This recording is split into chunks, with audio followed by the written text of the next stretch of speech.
Thanks. I'll call the meeting to order. This is the January 26, 2021 meeting of the Town Plan and Zoning Commission for the Town of Fairfield. The first item of business are bills and communications. The first is meeting minutes from January 12, 2021. Can I have a motion? Mr. Corcoran moves to approve and seconded by Commissioner Braun. Thank you. I didn't see any problems with the minutes. Very good. Commissioner Braun? See you, Commissioner Brayman. I thought the minutes were fine. I just have a recollection that I was the one who made the motion to approve the lease modification, but if that's not others' recollection, then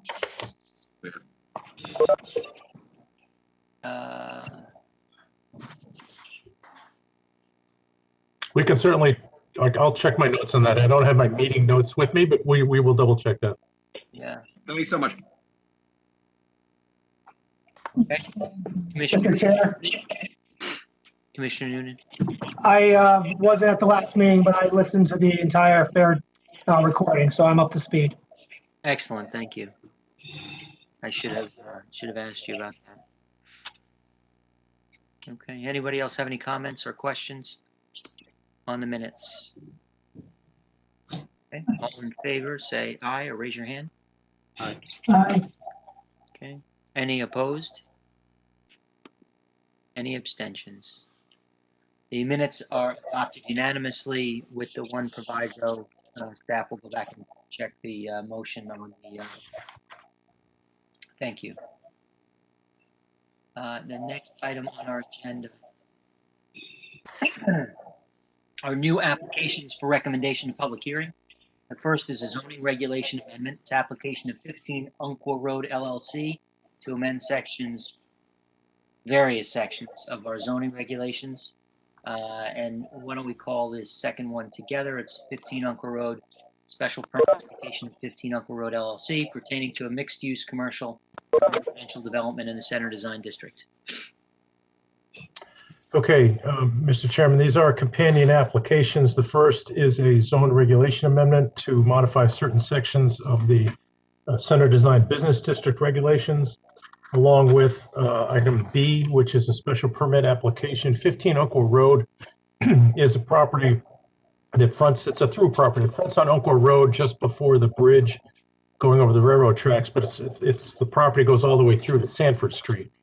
The tenants along Umpqua Road include Las Vidas Lounge and a couple other retail tenants, and then there's another separate building on the back. So this proposal is for a 36-unit residential mixed-use development, including 9,000 square feet of commercial space. As it is a regulation amendment and a special permit, it does require a public hearing. Right, very good. Is that 9,000 square feet of commercial on the ground floor and residential above? It's ground floor commercial and some second floor commercial with apartments above. Yes. Okay, and how many stories total? I believe it's 4. Great. Thank you very much. Can I have a motion? Move to public hearing. Thank you, Commissioner Noonan, and seconded by Commissioner Corcoran. Thank you both. And this is with respect to both items A and B. Does anyone else have any other questions for staff, comments? Okay. All in favor? Any opposed? None. Any abstentions? Hearing none. Both items are moved to public hearing unanimously. Thank you. Next item is 3A, zoning regulation amendment. It's the application of the Affordable Housing Committee to amend Section 6 of the zoning regulations for accessory apartments, ADUs. When you had summarized this last time, we went through a working session. We have a revision that's been circulated. And do that job. Students aren't able to travel for employment. Thank you for meeting. And I note that this is on our agenda for further discussion at our planning meeting tomorrow. So I would entertain a motion to stay this item in favor of our of our planning meeting for tomorrow. Commissioner Braun? Motion to stay, the table, motion to table. Okay, Second. second by Commissioner Levy. Thanks. Anybody have any questions or comments? I mean, we've got a motion on the table, it's fine. We have the document in front of us now if we want to, if there are things, questions or discussion that folks would like to have now. I don't want to preclude that, but it is, on our agenda for tomorrow.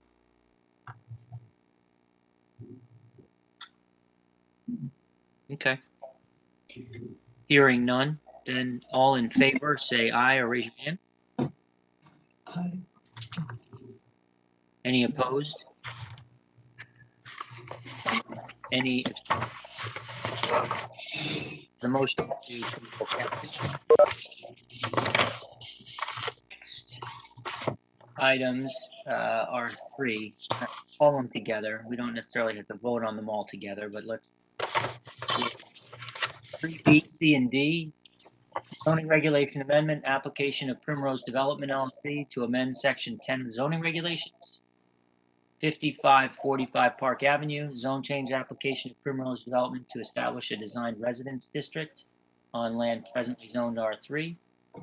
And 5545 Park Avenue, special permit application of Primrose Development LLC pertaining to the construction of an 80-unit residential development. Commissioner Noonan? Yeah, I'd like to move to table this item. Okay, very good. Does anyone second that? Commissioner Braun? All right, Commissioner Noonan? Yes, I'm uneasy about the regulation amendment proposals. I just want a little additional time to do some research, particularly with respect to other applications in the past that are similar, to see what we've done and how this would affect the area. I just essentially just need more time on my end to do some research.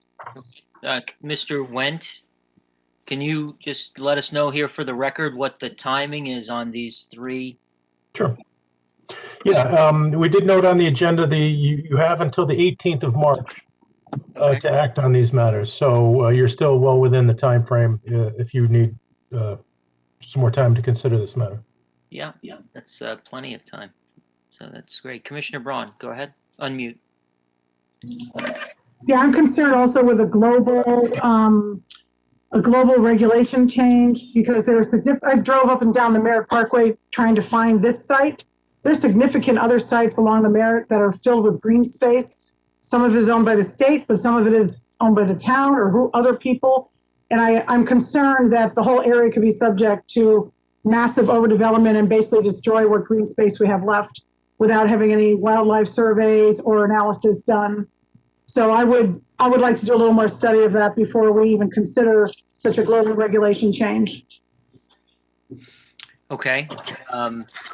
Did you have something specific in mind? I mean, do you want to ask staff? I would like to know who owns all the other parcels up and down the Merritt, all through Fairfield, that could be subject to this regulation change. I know we talked about it when the prior application came in to do something similar with a different parcel, but with a similar global. It was about sometime maybe a year ago. And I think at that point there was some discussion about who owned the other parcels.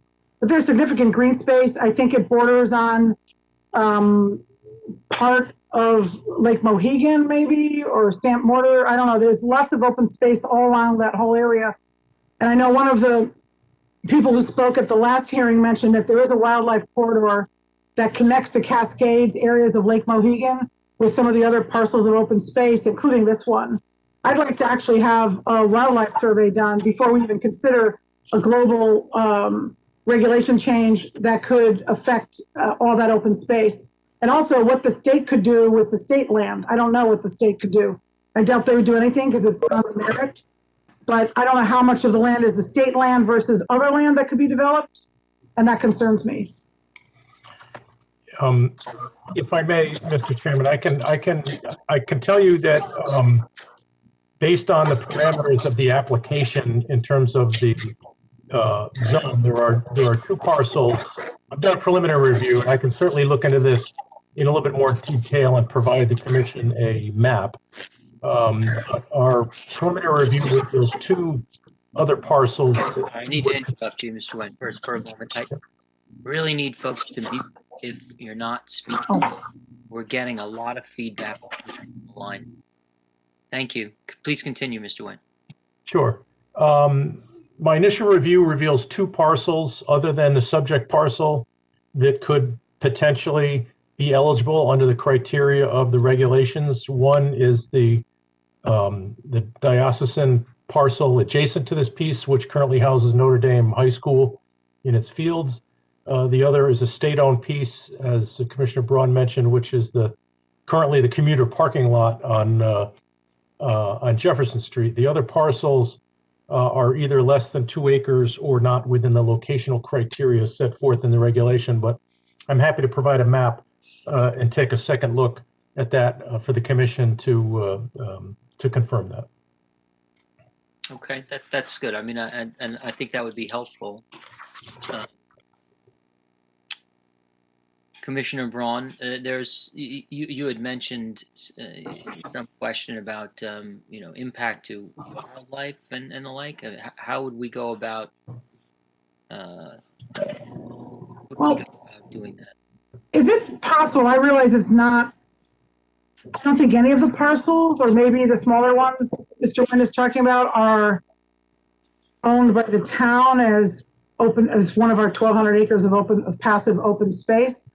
Is it possible to ask Conservation Department to let us know what they think is in there? I'm not saying do a full wildlife survey, but even small parcels can be impacted if you develop the adjacent parcel, if it disrupts the wildlife corridor. I don't know if wildlife utilizes it, but if there's smaller parcels that wouldn't be affected, they would still be affected by overdevelopment of these parcels that would be subject to the regulation. So I am curious what parcels are not developed now, who owns them, and what the wildlife is that utilizes them. I can only think of conservation just the way any other town agency would give us information on, accident reports or, soils or anything like that. I don't know if they have the ability to do it right now, but that would be great to get information from them. Well, sorry, go ahead. We can certainly provide you the map showing who owns parcels that would be potentially eligible, but I have to say, in my view, the impact to wildlife is not a criteria over which this commission has jurisdiction, nor, in my opinion, would it be a relevant, consideration for this application. I think, in my opinion, it does under the general welfare of our community. I don't know any other agency that would have regulatory authority over wildlife. Certainly not.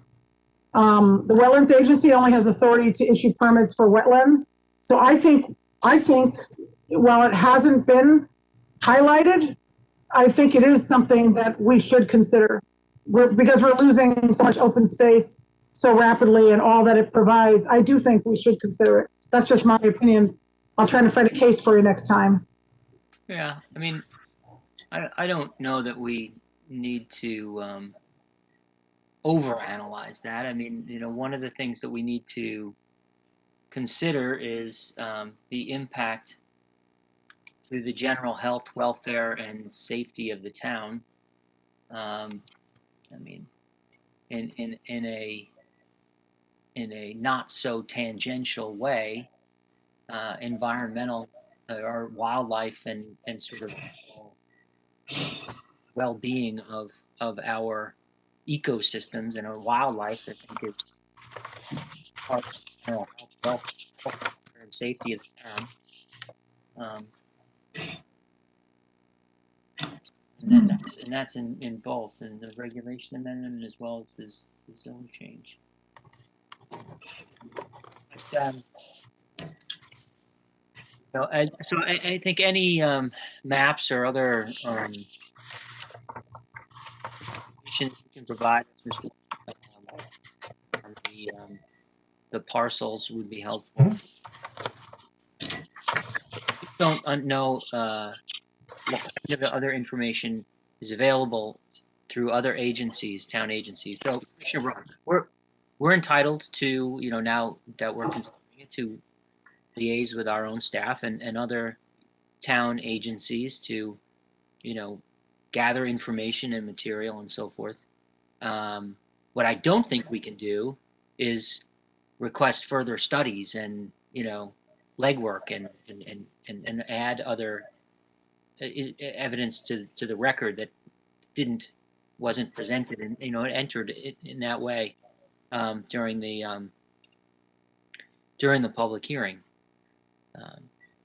So perhaps, Mr. Wendt, you could ask if any information pre-exists, right? If conservation has any information about the parcels that you identify, that might be helpful.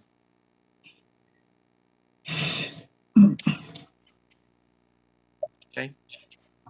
Will do. All right, thank you. Anybody else have any other, Commissioner Francis? Yes. You got your video work. And also, yes, well, it helps when you pull your camera up. Mine flips in the top of the computer, and I didn't. Usually it's flipped up, but it wasn't. Sorry. And we've got the plant factory site, the former plant factory, and then of course Fairfield goes all the way to, for 6 more miles, doesn't it? After the former plant factory. I mean, Fairfield's very long. Just if I'm, that is true. It is a border-to-border pass-through on the Parkway, but keep in mind that this regulation amendment only pertains to the R3 zone with parcels with a minimum size of 2 acres within a requisite distance of a interchange off the Parkway. So once you get you get west of Easton Turnpike, there's no longer any eligible parcels. Right. Yeah, I see. Right. So we're only talking about the area between Park Avenue and Easton Turnpike, and maybe some. I don't believe there are any parcels adjacent to Black Rock Turnpike that aren't that would be eligible. But again, I will provide you that map to confirm that for you. Right. And so, I think that kind of localizes the area of inquiry, right? You'll identify the parcels that are relevant, and then you can see if there's additional information available from conservation relating to those parcels or the adjacent parcels to see if there's, would be this impact. And we can take that into consideration.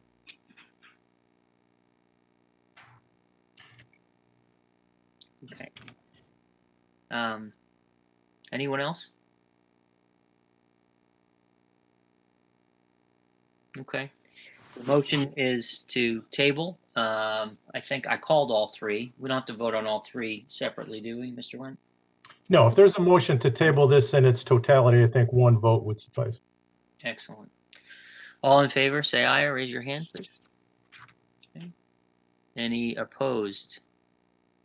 Hearing none and seeing all hands raised in the affirmative. Any abstentions? Hearing none. So the motion to table all 3 items passes unanimously. Thanks. So we're on to Section 4 compliances. 290 Tungus Hill Road, zoning compliance application of 290 Tungus Hill LLC for an overall sign plan in the design commercial district. Okay, Mr. Chairman, this application represents a new sign plan for the former Kohl's department store, which was approved late last year by this commission to be divided into 2 tenant spaces, Floor and Decor in Aldi. Given the size of the storefront, both signs received variances from the Zoning Board of Appeals recently to exceed 72 square feet. The Floor and Decor sign is a little over 120 square feet, and the Aldi sign is just over the 72 square feet at 75 feet. Again, the board, I will say that the Floor and Decor proposal was initially denied because they had separate signs for stone, tile, masonry that they had originally proposed, which was denied, and that's been now consolidated into 1 single sign. So similar to the Kohl's sign, Kohl's did enjoy a similar variance because of the sheer size of the storefront. The 72 square foot sign would look really disproportionate. So the Zoning Board of Appeals agreed that these signs were more proportional and appropriate and otherwise comply with our regulations. Excellent. Thank you. So together with the variance, the sign plan complies with our regulations. Yes, sir. Thank you. Could I have a motion? I got hands all over. Commissioner Francis, Phil moves, and Commissioner Braun seconds. Thank you. Commissioner Francis, any comments? You're on mute. Sorry.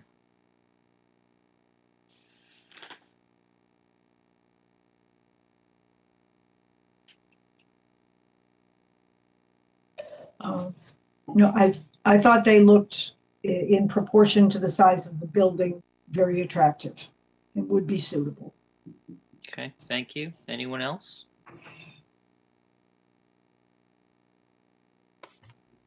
Okay, no other comments. I don't hear anybody. I don't see any hands. I agree. I mean, with the variance, the design plan's in compliance with our regulations, so there's nothing left to do but to approve it. So, all in favor, say aye. Raise your hand, please. Aye. Any opposed? Hearing none, I see no hands. Any abstentions? And also hear none. And so the compliance application is approved unanimously. The next item on our agenda is 1418 Post Road, zoning compliance application of Fairfield Community Theater LLC to expand existing outdoor dining in the Center Design District. Okay, Mr. Chairman, I am going to make a single presentation for this item and the following item. They are separate applications and will require two separate votes, but the analysis for the sake of discussion are similar. So there has been outdoor seating at, first of all, 1418 Post Road refers to the existing Old Post Tavern restaurant. In 11 Oakville Road pertains to a proposed new restaurant. So there's been outdoor seating at the Old Post Tavern and its predecessor entities since 1996. This proposal seeks to expand the outdoor dining area in conjunction with an expanded lease of town property, which this commission made a favorable recommendation for at its last meeting and was approved yesterday by the RTM. As a separate application, the applicant is seeking to establish, the separate application, the companion application at 11 Oakville Road is for a separate new restaurant and former retail space, which is to the right-hand side of the existing theater lobby. The overall site is currently non-conforming with regard to parking. The standard in such cases is to determine whether the proposed use or uses demand more parking than its previous occupancy.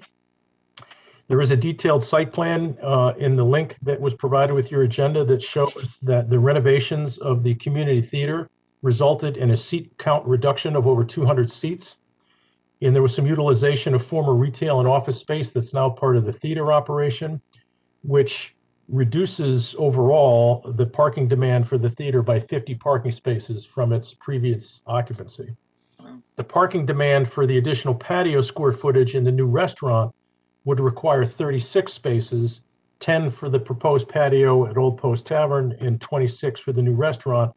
So therefore, these new proposals do not demand more parking than did the previous occupancy. They get a credit, if you will, for the lesser parking demand by the dramatic reduction in the seat count in the theater itself. So there is no increased demand from our regulations with respect to parking. So that's kind of the overall bigger picture.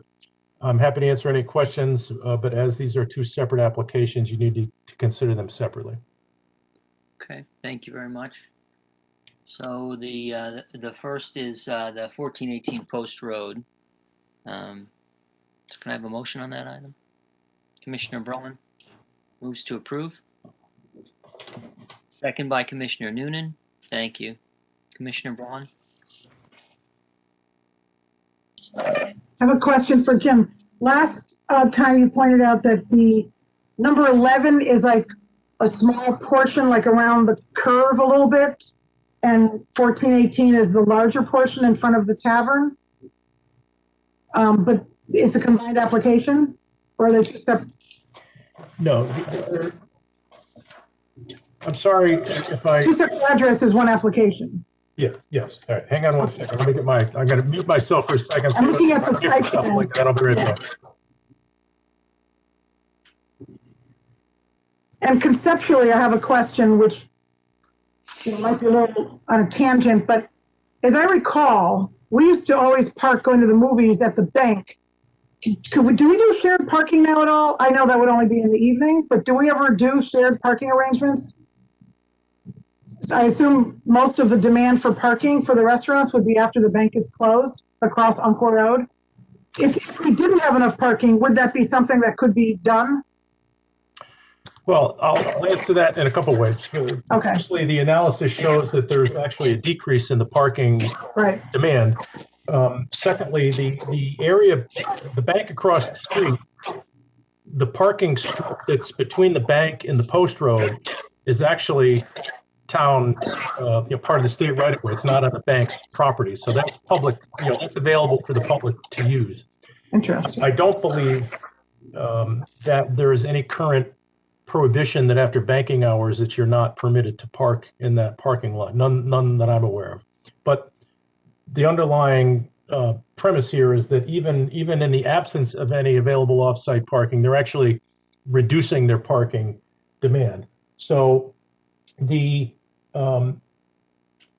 first application for Old Post Tavern, they have an existing outdoor patio of 500 square feet, and they're expanding that patio by 440 feet. So that's the proposal relative to 1418 Post Road. When we get to the next one, I'll discuss that. But Can I? you may be familiar that during the COVID extension of permits, they were essentially occupying the majority of that square footage under our extended COVID procedure. They're now just looking to formalize that and make that more permanent space, and that's the part of the lease that you reviewed at the last meeting.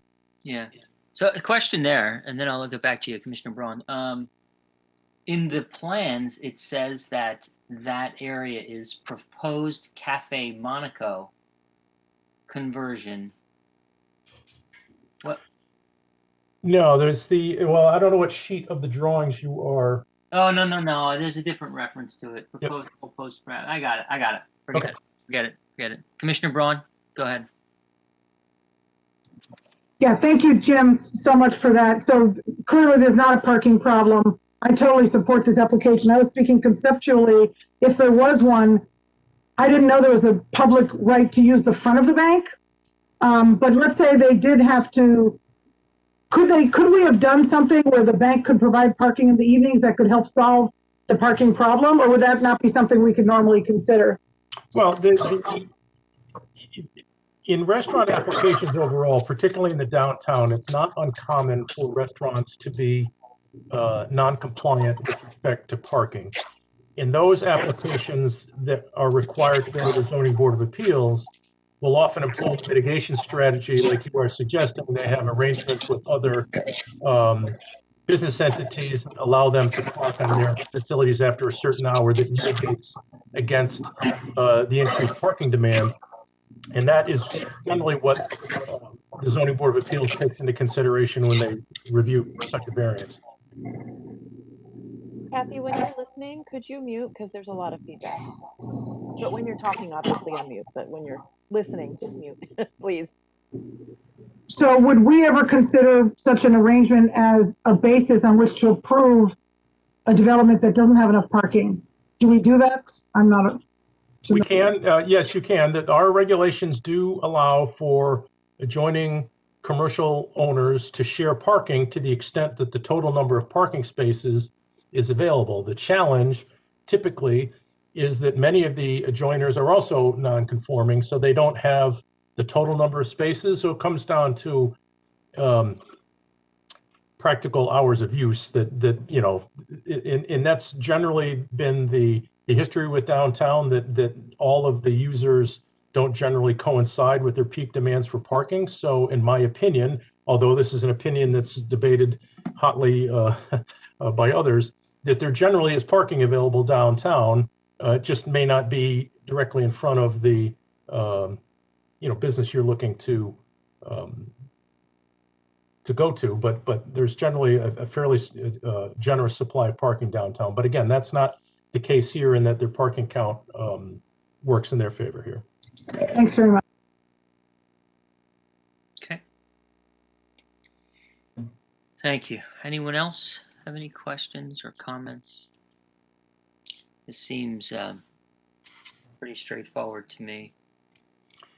And again, it wasn't, I was remiss in not including this, Mr. Chairman, but in this and the other application, there are existing conditions that apply to the Post Road Tavern under non-COVID rules in terms of the April through November season and the like, which we would recommend, obviously, until it's been the town's position that until restaurants are able to achieve 100% indoor capacity again, that we will extend the season and the opportunity for outdoor dining. But assuming we're back to a normal condition, hopefully in the near future, we'll be back to a regular schedule, April 1 through November, as the regular season with the other standard conditions.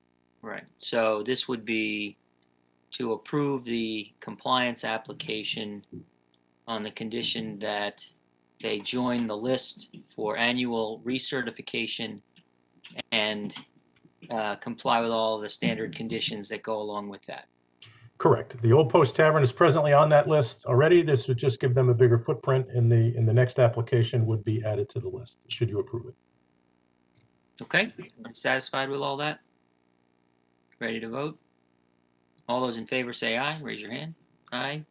Any opposed? Abstentions? Okay, the compliance application is approved unanimously. The next one is 11 Umpqua Road. That is the compliance application of Fairfield Community Theater LLC to establish a restaurant use in a portion of an existing building and new outdoor dining in the Center Design District.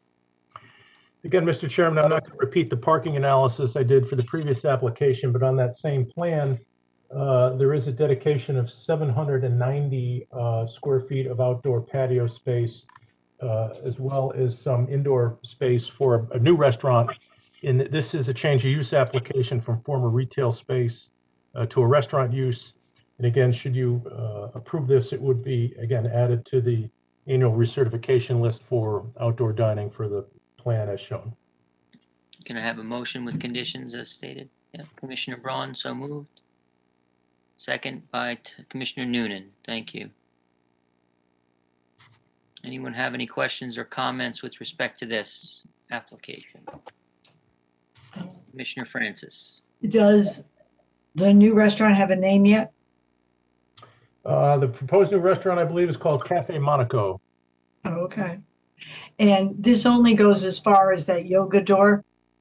It doesn't interfere with Las Vidas? Correct. Okay. Thank you. Okay. So otherwise complies with our regulations. Yes. Yes, sir. Anyone else have any other questions? Yes, Commissioner Brayman. I just wanted to comment. I think it's to the space and a welcome addition to the center of downtown. Okay, thank you. Anyone else? Okay, all those in favor say aye, raise your hand. Any opposed? Any abstentions? Okay, the compliance application is approved with conditions unanimously. Thank you. Oh. The next item on our agenda is a public hearing. So for members of the public that have come for the public hearing, we have 3 items on our agenda. First is 53 Old Dam Road. The second is 693 Fairfield Beach Road, and the third is 3135 Easton Turnpike for Sacred Heart University. We'll take them in that order. And for each, the applicant will get an opportunity to present their application. Then we'll go to public comment. And after public comment, we'll go back to the applicant for rebuttal.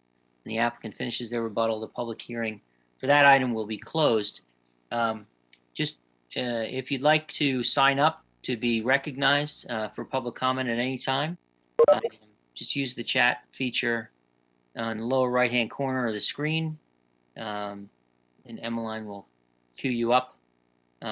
Because we have multiple items on the agenda, why don't you just note which one you are interested in, when you include your name. All right. And so with that, we'll get started. 53 Old Dam Road, special exception application of Michael Schramm pertaining to the construction of a rooftop deck in the Beach District. Mr. Chairman, members of the commission, for the record, my name is Bill Fitzpatrick. Can you hear me okay, Mr. Chairman? I can. Thank you very much. Thank you. For the record, my name is Bill Fitzpatrick. I'm an attorney in Fairfield with a law firm of Fitzpatrick, Frame, Bologna, with offices at 1735 Post Road. I'm here tonight representing Michael and Melissa Schramm, the owners and residents of property at 53 Old Dam Road. The Schramm's property is located in the Beach District, contains 15,625 square feet.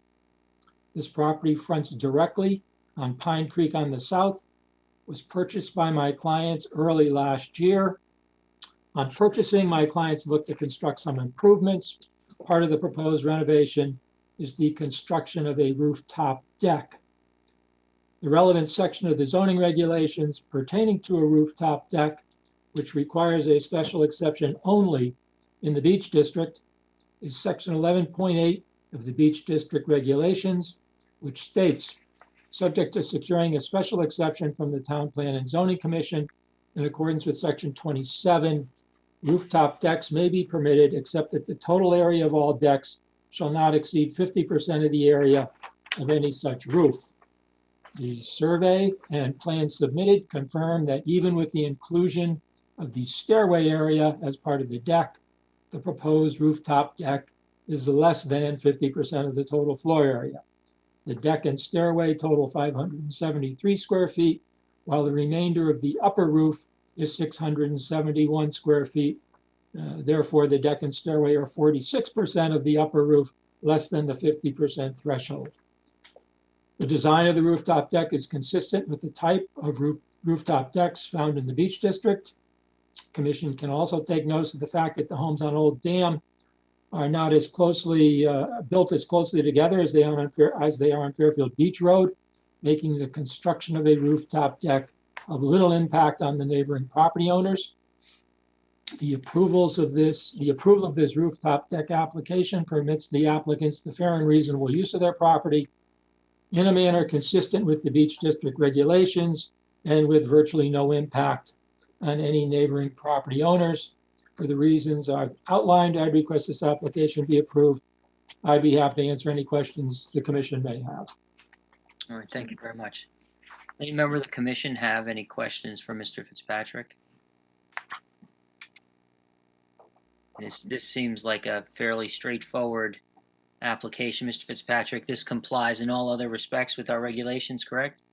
As far as I know, it sure does, Mr. Chairman. Okay, thank you. Does anyone else have any other questions? Okay. Excellent. I don't have anything further. So with that, we'll move to the public comment. Is there any member of the public that wishes to be heard on this item?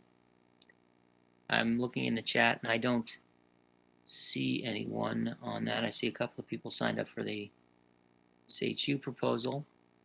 And I don't have anybody privately who's contacted me. Okay, excellent. Thank you for confirming. I'm sorry, Mr. Chairman, we do have 2 or 3 call-in users, so you might just if there's a call-in user that wishes to be heard, they can unmute themselves at this point. Yeah. Is there anyone that wishes to be heard on this item? Please unmute your phone and let us know that you're there. Okay. Hearing none, I'll go back to Mr. Fitzpatrick. No public comment, no other questions. I have nothing further, Mr. Chairman. Very good. Thank you. Close the public hearing on this item. Thank you very much. The next item on the agenda is 693 Fairfield Beach Road. It's a special exception application of Declan Mayer pertaining to the construction of a rooftop deck in the Beach District.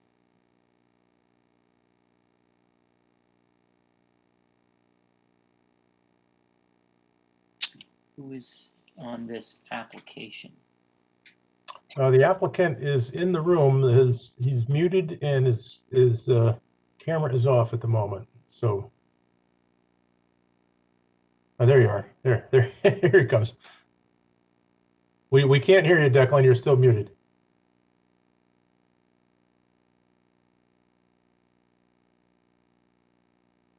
All right, I'm in now, I think, Yeah, right? very good. Thank you. Perfect. Technology, fantastic. Okay, I'm the homeowner. It's 693 Fairfield Beach Road, which was part of Burke Court Association, which is 8 individual standalone units that's considered a condominium complex. Used to be, back in the 80s, 2 houses that were torn down and these 8 units were put up. So this is non-complying today, would never comply today. So we have very small footprints on our homes. The houses, 6 out of the 8 are less than 2,000 square feet. Mine is one of the ones that is less than 2,000 square feet. And I do have decks on the first floor, but the decks are very linear.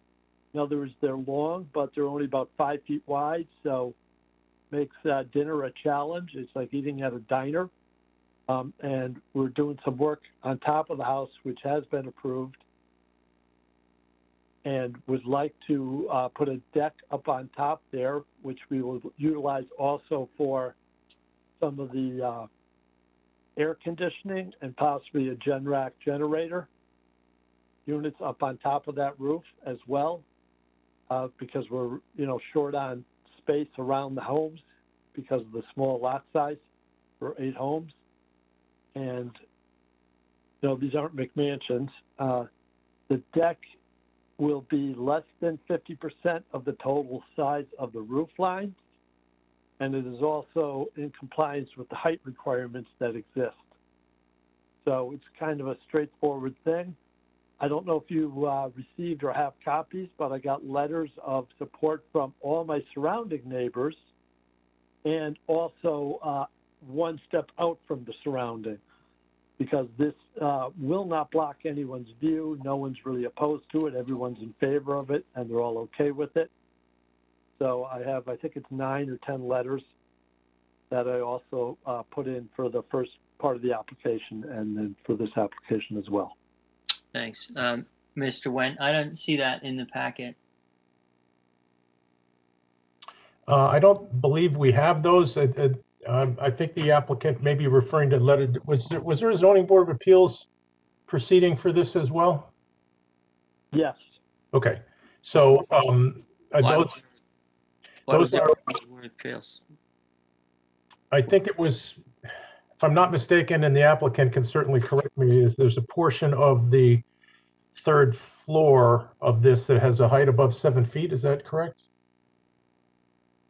Well, it's not. There's no new height. The ridge line is, I think, 9 feet, and there's no new height to it. It'll just be dormer shed dormer on the back,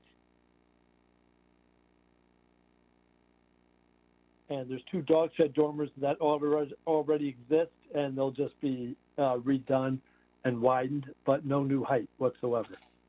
Okay. So there was a variance for the overall height in the renovation, and now No, not for the height. The variance was because I believe the setback issue to the property next to us, because we're already non-conforming. Mm-hmm. Yes, there was a side yard setback issue for the dormer. I'm remiss in not including that as part of your packet, so we can certainly supplement prior to the next meeting the variance approval along with the letters of support that were submitted for the ZBA application. Yeah, I think that would be helpful, particularly if in the plans that were submitted before the ZBA, the roof deck was shown as part of the overall plan. You know what I mean? It was, yes. It was all part of one. I didn't know that. I need the special. No, that's all right, but we'll review that when we have it. Okay, very good. Anything else?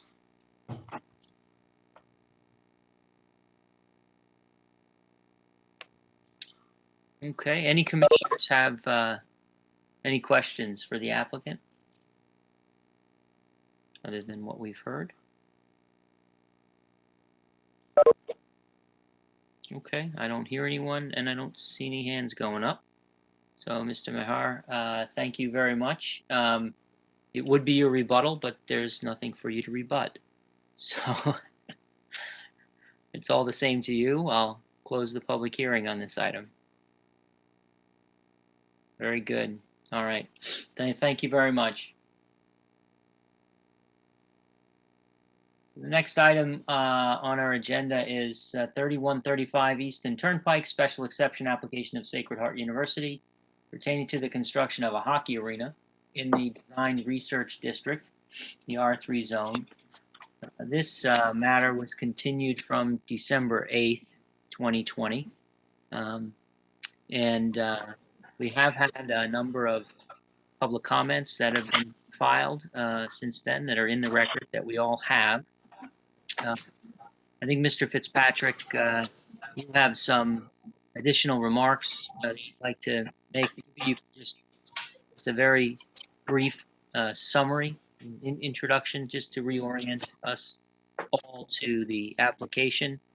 And then, once you've concluded briefly, we can turn it over to the public comment portion. Mr. Chairman, members of the commission, for the record, my name is Bill Fitzpatrick. I'm an attorney in Fairfield with the law firm of Fitzpatrick, Frame, Bologna. I'm here this evening representing Sacred Heart University, the now owner of the former GE headquarters at 3135 Eastern Turnpike. This property is utilized by Sacred Heart University as its West Campus. This property encompasses approximately 68 acres. Property is located in the Designed Research District, which includes as permitted uses those uses permitted in the underlying zone, which in this case is the R3 zone. R3 zone has a minimum lot size requirement of 20,000 square feet for a single family home. The R3 zone also includes a university use as a permitted use via special exception approval. Mr. Chairman, I have a bit of a logistical problem. My presentation, in order to complete, would require Mr. Galante, and then I would sum up with my regulatory analysis. I do propose to have Kevin Harrick, the architect from SLAM, give you a brief recap just to bring you back, because it was December 9th, I guess, when we were originally heard. Mr. Galante is working in Darien tonight and is working as we speak. He expects to be available more or less 8:30. So I'm asking that I will introduce Mr. Harrick, let Mr. Harrick do his thing. I will then do my regulatory analysis, and then perhaps we can get the public or a member or questions from the commission. And then when Mr. Galante is available, I'd like to interject him as best I can. All right. Well, I suppose we'll have to see how that goes depending on where we are and his availability. I mean, 8:30 is about an hour from now, and I didn't think that you would have an hour worth of material. Well, quite frankly, neither do I, Mr. Chairman. It's your failure to decide 5545 Park Avenue threw us a little for a loop. Well, all right. Why don't I continue and then we'll just play it by ear. We will. And in part because I think it's a little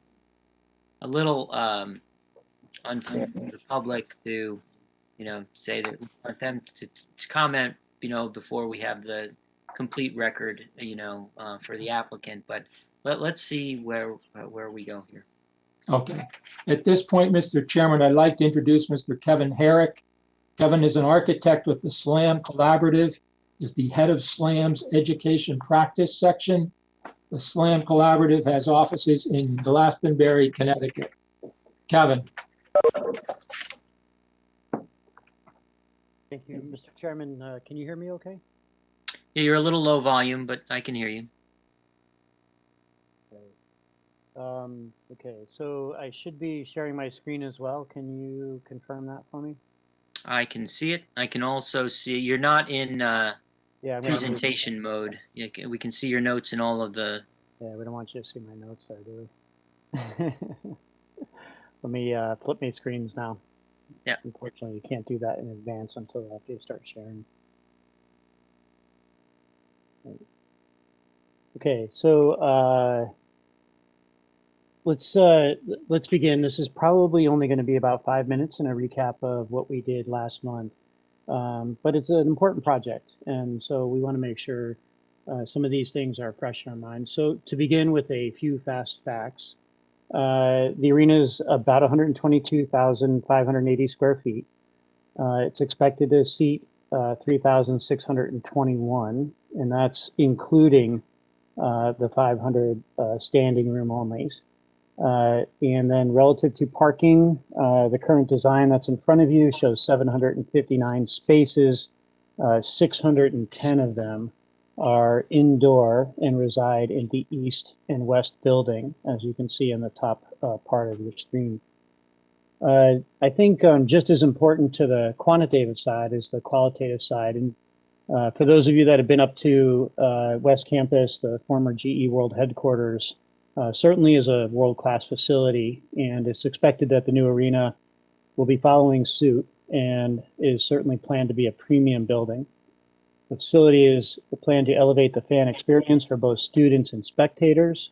We see the project as a great place to come and watch a game. It's certainly going to be a family-friendly event, and we hopefully this terrific fan experience does encourage visitors to come in addition to the student body. The indoor parking is an incredible amenity for visitors. It's connected directly to the arena, which is not the norm in many of these kind of facilities, and that offers a safe and comfortable entry sequence from your car. Students are actually shuttled from Park Avenue campus and dropped off at the east entrance, which is separate from where the park spectators come on the west side. This sort of dual entry allows for quick entrance and exiting after the game. Another example of I think a better fan experience is getting people in and out of the game quicker and more efficiently. There are different levels of seating available, from being right on the glass to upper level clubs and suite type seating. By today's standard, this is not a large arena. It's less than half of the seating of, say, a Webster Bank. But its amenities and aesthetics are inviting and welcoming to everybody. From here, you can see the east entrance where the students would be dropped off via the shuttle bus. I think what this does do is it allows for a very quick ingress of students. So not a lot of loitering is really available in the cold winter months. You want to get people inside the facility as quick as possible. You think you'll see one of the unusual amenities here is the amount of glass you see in an arena, which makes it much more welcoming, much more appropriate to kind of this small arena. Students and spectators can see where they're going, and I think that's going to offer quite a differentiator from some of the competitors that they play against. As we go inside the facility, I think you really see the tone being set here. Clean, modern, well lit, safe environment. You immediately get a glimpse of the bowl, so you know right where to go. It's great from a sort of a perspective of wayfinding. From this perspective, you get a sense as to the glass heading out towards the north or towards the Merritt Parkway here. A little side note here is this this glass that you see is what we call an electrochromic glass, which is really an interesting thing. It's actually glass that can be dimmed by sunlight because we don't want daylight to actually hit the ice. It can even be controlled from an app on one of the facility manager's phones if they wanted to. So they can very much control the amount of daylight coming in and out of the into the building. From here, the visitors will have quick access to their seat, concessions, and even first aid.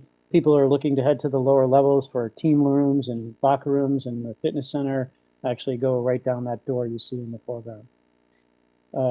As you go to the west side entry, coming down the escalator, and you can see the two rails from the escalator here in the foreground, you get a sense as to, again, you're quickly able to see the bowl. You're always knowing where you're going here. Quick access to, the sporting goods shop there, where you can get a T-shirt or a pennant from the game. I think obviously the most important part of a building like this is obviously the bowl and the ice. You get a sense here there are only 8 or 9 rows of seating here, so it's not a big arena, but it does allow for really a first-class kind of environment. Getting this amount of getting the spectators this close to the ice is a great amenity. It really helps, I think, deliver that home game experience where, if anybody's attended a game in the Webster Bank Arena, you can kind of feel lost in there because there's just not that many spectators that go in that large arena. So we feel this is going to really help with the home game, the home team advantage here.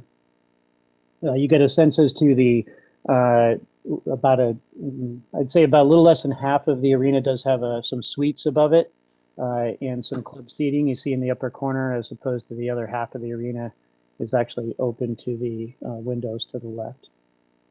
So how many rows? If I could just stop you there, just to get a sense of the scale. Go back to the bowl again. Yeah. So 8 or 9, depending on where you are, Mr. Chairman. Gotcha. And is this the type of where it's just open general admission seating, or do the seats actually have row numbers and seat numbers where the university expects to sort of sell tickets to events and that kind of thing? Yeah, it's the latter. Yeah, and all that ticket purchasing is done online these days, and digital ticketing. So. Sure. But yeah, you'll have a seat and a number. Yeah. So and maybe you're not the person to respond here, but we had various comments about the level of use that the school intends to put the facility to, and here we see it being set up as a hockey rink, and we get that, and the statement of use identified the intent to use it as a hockey rink. But then there were also some other materials that I think, in the context of presentations to, town bodies, but also public statements, indicated an intent to, host concerts or other kinds of events, sort of year round. What kind of level of use are we talking about? Bill, do you want to take that one? I know that's part of your prepared statement coming up. I certainly can. Mr. Chairman, in general, concerts are intended to stay on the main campus at the Pitt Center. Certainly, it could be used for convocation, but what you would end up doing is, you would end up with some seats on the floor, on the ice, but then the seats behind the stage, if you will, would not be usable. So it would probably be about the same capacity.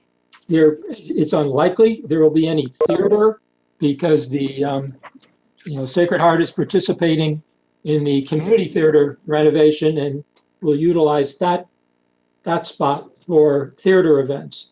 So that, I think, is the general. There's going to be a great deal of Sacred Heart use of this facility. They've got men's and women's teams. They have men's and women's club teams. They have intramurals. They have figure skating. They have broom hockey, whatever that may be. There's going to be a lot of use, and we are planning on, working with the town of Fairfield to have the high schools, the high school teams play here as well, and then probably some free skating through the town of Fairfield as well. Right. So the intent is to keep ice on the floor year round then, is that right? I don't think it's year-round, Mr. Chairman. One of these Sacred Heart representatives, either Mike Kinney or Dr. David Capola, could probably address that, but for a significant period of time, certainly. Yeah, I mean, it's not the case that you can, have folks skating on the ice on Friday night and a concert on Saturday night and then have the ice ready to go on Sunday night. No. Madison Square Garden may be able to do that, but we sure can't. No, that's where I'm going with this. And so I think that there is a general desire for some additional clarity and information. And Mr. Galante's joined us. That's great. That's very good. I am here. Excellent. That's So I like two think places. there's some appetite for some clarity and reassurance about, the level of use of the facility for things other than as an ice rink. I don't know. Okay, and I have a question, Mr. Chairman. Yeah. Let's have Mr. Fitzpatrick. What I will do, Mr. Chairman, is make sure that before the close of this presentation, you hear from a Sacred Heart representative on that issue. All right, thank you. Commissioner Francis, then.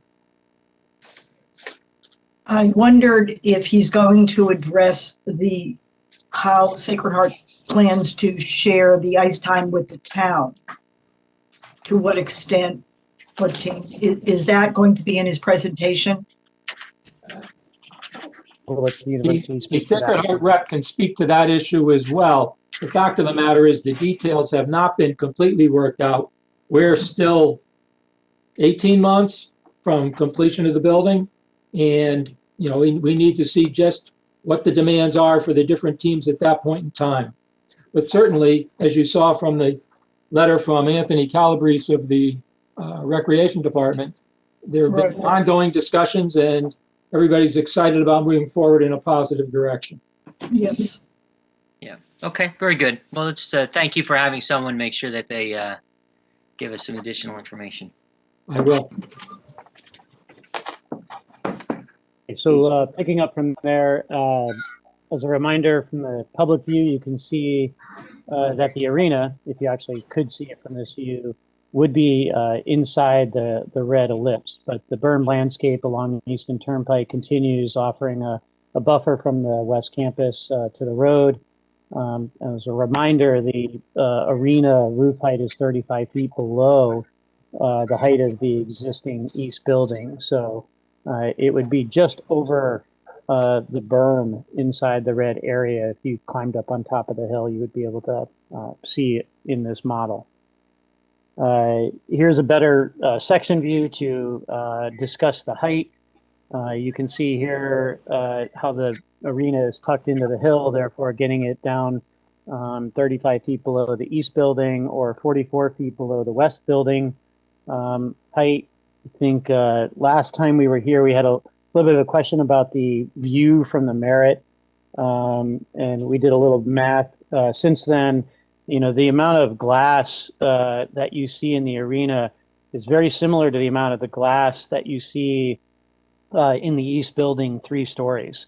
So I think, having driven up and down the Merritt by here, 1,000 times, it's very difficult to see the GE building. Do you get a couple of glimpses through the winter trees of some light? I think you can if you're paying attention, if you're going slow enough in the traffic and you look to the right. But in general, we don't see much of a difference because it's the same amount of glass and glow, and obviously this building is in front of the east building. So I think what you see now is a good example of what you will see in the future. If anybody's been up to West Campus recently, South Lobby has now opened, which is pretty exciting. South Lobby is sitting on top of the former footprint of the quote-unquote medical center, which has been demoed and replaced by something that a university campus desperately needed. This building was all about getting the staff parked in their garage and coming up elevator cores. But in this case, students arrive to West Campus for class and are dropped off by a shuttle bus You can see in the red circles where you access the indoor parking, which is under the podiums. Both those parking garages dump into the quote-unquote south lobby. From there, you're directed down into the arena. So it's a little bit of a collector, we call it. But it also serves, for daily use during the day, during the academic year. Sorry, I don't have a professional photograph, even though this edition is done. We're really excited about it, and I think starts to set a tone for what you would expect in terms of materiality and exterior materials for the arena. Getting inside, I do have one nice photo, well, not a nice photo, an iPhone photo of the south lobby inside, and you really get a sense as to, the finishes inside south lobby are going to be similar to what you will see in the arena. Sacred Heart obviously is always focused on high quality, durable materials. Here you see in the south lobby not only is it well lit, but it's a terrazzo floor. You see here the welcome desk on the left, and obviously it's very open and airy and welcoming to visitors. People will head down the garage connector. You see the rendering in the lower right. From here, you've been gathered from you've gotten out of your parked car into this corridor, and you're heading down towards the escalator, the view that I had shown earlier.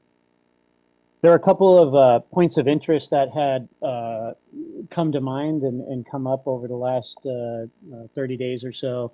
And just a couple of minor points that I'd like to touch on and conclude for the record. I'd just like to wrap up our landscape discussion and mention that our shade tree requirements at the parking satisfy the requirements set forth in section 28.11.3, which essentially outlines a shade tree for every 10 spaces, 10 parking spaces. And this is shown on our L402 drawing, the parking planting enlargement plans, which was submitted to the commission back in October. One other detail that I was asked to make sure we get on the record is the lighting. We do have this lighting plan in our L series in your set of drawings. This particular graphic shows two things that are really important, that all the lights proposed, all of which, by the way, if you've been to the south lobby or head up there, these are all the same light fixtures that have been used on that project, but all of them are downlight and do not light up the sky.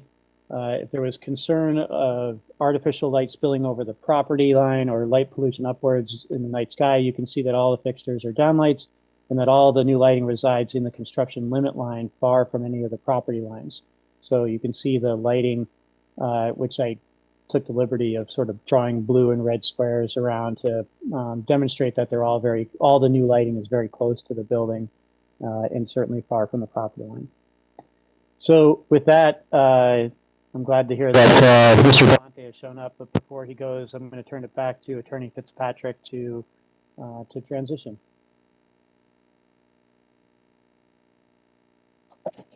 Thank you, Kevin.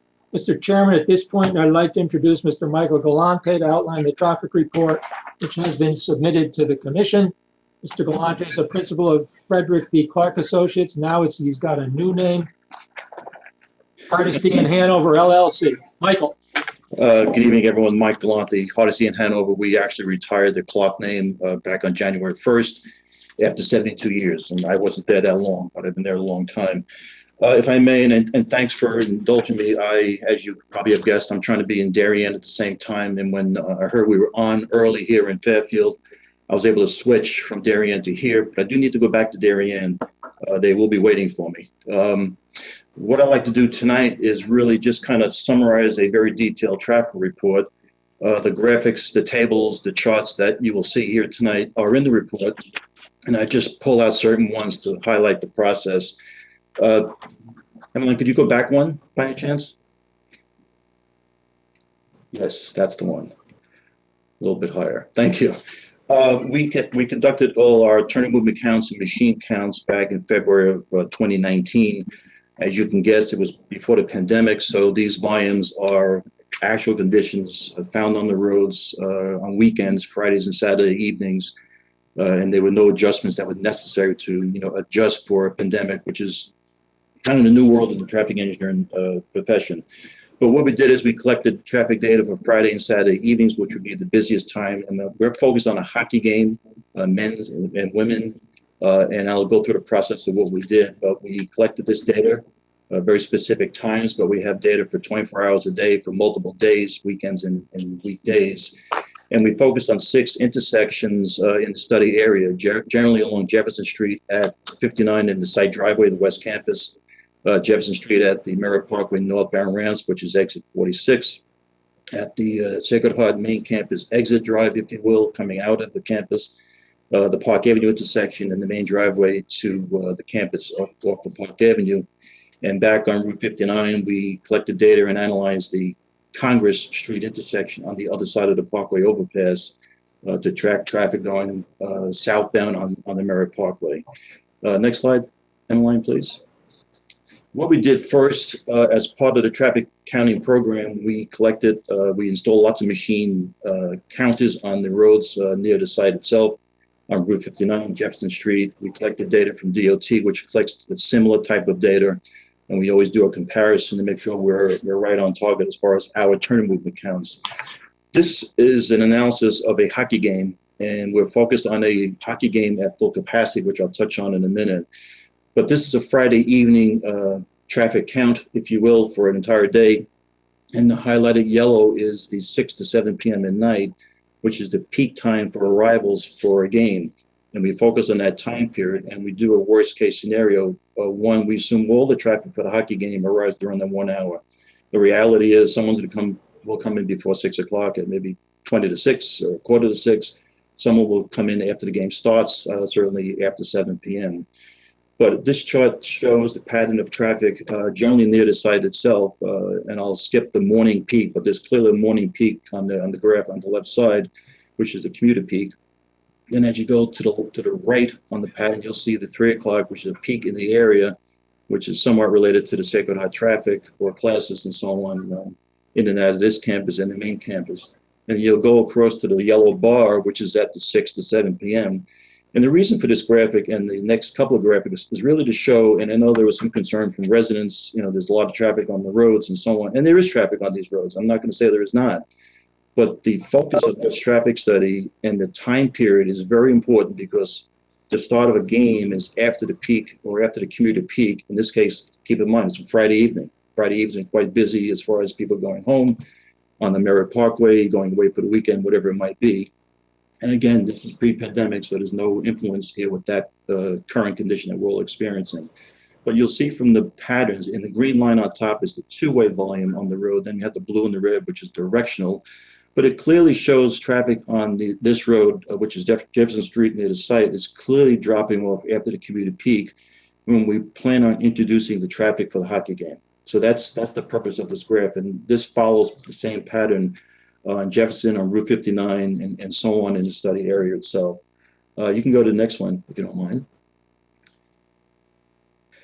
This is the Saturday condition, same location on Jefferson Street near the site itself. And again, 6 o'clock at night for a start of a Saturday evening game. And you'll see, of course, there are different patterns. There's really no morning peak. No one's going to work on Saturday morning. Well, almost no one's going to work. And then there's the mid-afternoon peak time, if you will, as people travel up and down the Parkway on Park Avenue, Jefferson Street, and Route 59. And again, the traffic volumes are significantly dropping off at the end of the day when these games are starting up and the people are coming into the West Campus for a game. And this is important because we focused on time of game start, which is the busiest time. And we wanted to show that we're really not adding traffic to the peak time of the road. This is very, very important. The next two slides, we won't go through in detail, but they show the same patterns for different locations near the site itself. The first one, if you go to the next one, Emmeline. This one here is simply Route 59, or near, Route 59 right in front of the site. Again, a Friday evening, it shows the same pattern. The traffic is peaking at 5 and it drops off significantly after that and continues to drop towards the end of the night, 10 o'clock at night, when you would have the exiting traffic from a game. Again, this is important, and this is a part of the study that we want to show as far as how we analyze and when we're adding our traffic to the roadway system. And when you can skip the next one because it's just a Saturday condition for the same location, but it shows the same pattern. This traffic study is really, you can call it a worst case scenario, but it's a full capacity hockey game. In this case, we're filling up every seat, 3,121 seats. We have 500 people standing and not sitting. So the ultimate capacity of this arena for a game is 3,621 seats or spectators. And we're analyzing a full capacity of the arena for a game. It's I guess you can call it a worst case. The reality is, and Seguidor would love to say they have that many spectators for a game, but in reality, their games carry or attract under 500 fans for a typical game. And they have games 32 times a year. This is men's and women's games. The whole idea. Interrupt you for just a moment. Yes, Where are the games played now? I'll let, well, they're not played here, obviously, but they're on, some games are obviously on the road, but there would be 32 games at this arena in the future. Right. They played at, I believe, in Bridgeport, the arena in Bridgeport. Right. So my question is, do you think you're judging the average or the expectation of attendees, and I appreciate that you did sort of the what you're calling a worst case scenario here, but suggesting that it would never be to this level, it wouldn't be, because the attendees today are much less. But I mean, I would think that having a brand new facility of this class right on campus, much nicer environment would inspire much more attendance than they do today. And I would agree with that statement. That's a very fair statement. I can't give you an exact number, but they're hoping to have maybe 1,000 spectators for a game, or one of their popular games. They're not all the same. Depends on what school they're playing and so on. Yeah. But so go ahead. Why do we think of the 3,600 more than 1/3 are going to be students using shuttle buses? Where does that assumption come from? That assumption comes from a couple different steps. One, many of the students don't have cars because they're not allowed to have cars. They live on the main campus or in one of the many dorms on the campus. There's absolutely no reason for them to drive to this facility. It's a few minutes away when they have a shuttle bus system that's in place today.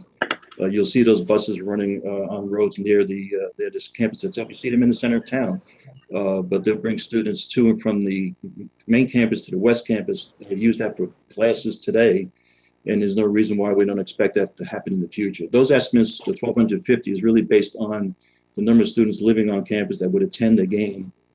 There's also an assumption that some number of students that are on the west campus for classes or faculty on the west campus will attend the game. And that's been accounted for in the numbers also, as far as who's already on campus, on West Campus, that would go to a game and then go home from there. So we tried to account for someone driving in a car. We accounted for someone that's taken the shuttle bus because they're not given the option to drive there. And we certainly, and I know someone mentioned, well, someone's going to walk along Jefferson Street. The school is going to absolutely prohibit that. And we also know that we will have police in attendance at the gate into the West Campus as needed for certain games, and that will not be permitted as far as someone walking along Jefferson Street. But keep in mind, a lot of students don't have cars. They're obligated to live on campus or somewhere near campus, and they don't have cars, so they can't drive. So that's part of the mix. Mm-hmm. Yeah. All right. So the 1,250 is really it's a guesstimate from. It's an estimate, yes. Yeah. Yes. And do you have any other facilities in similar circumstances that you could compare, sort of like you do with your traffic counts, right? Where you say, well, I know this is a valid number because I've done this for however many times, in other locations, that kind of thing. Well, we did it for another location on the other side of town last year, but that campus has, dormitories on the campus. So those students are walking or mostly walking to that arena that's on the campus. So I know Quinnipiac has an ice skating rink, if you will, arena that's not on the main campus. It's a very short distance away. And I believe they have shuttle buses that take them to that campus also. I've never counted up there, but I do know about it. I've been there for games. Okay. What's the capacity of that arena? Quinnipiac?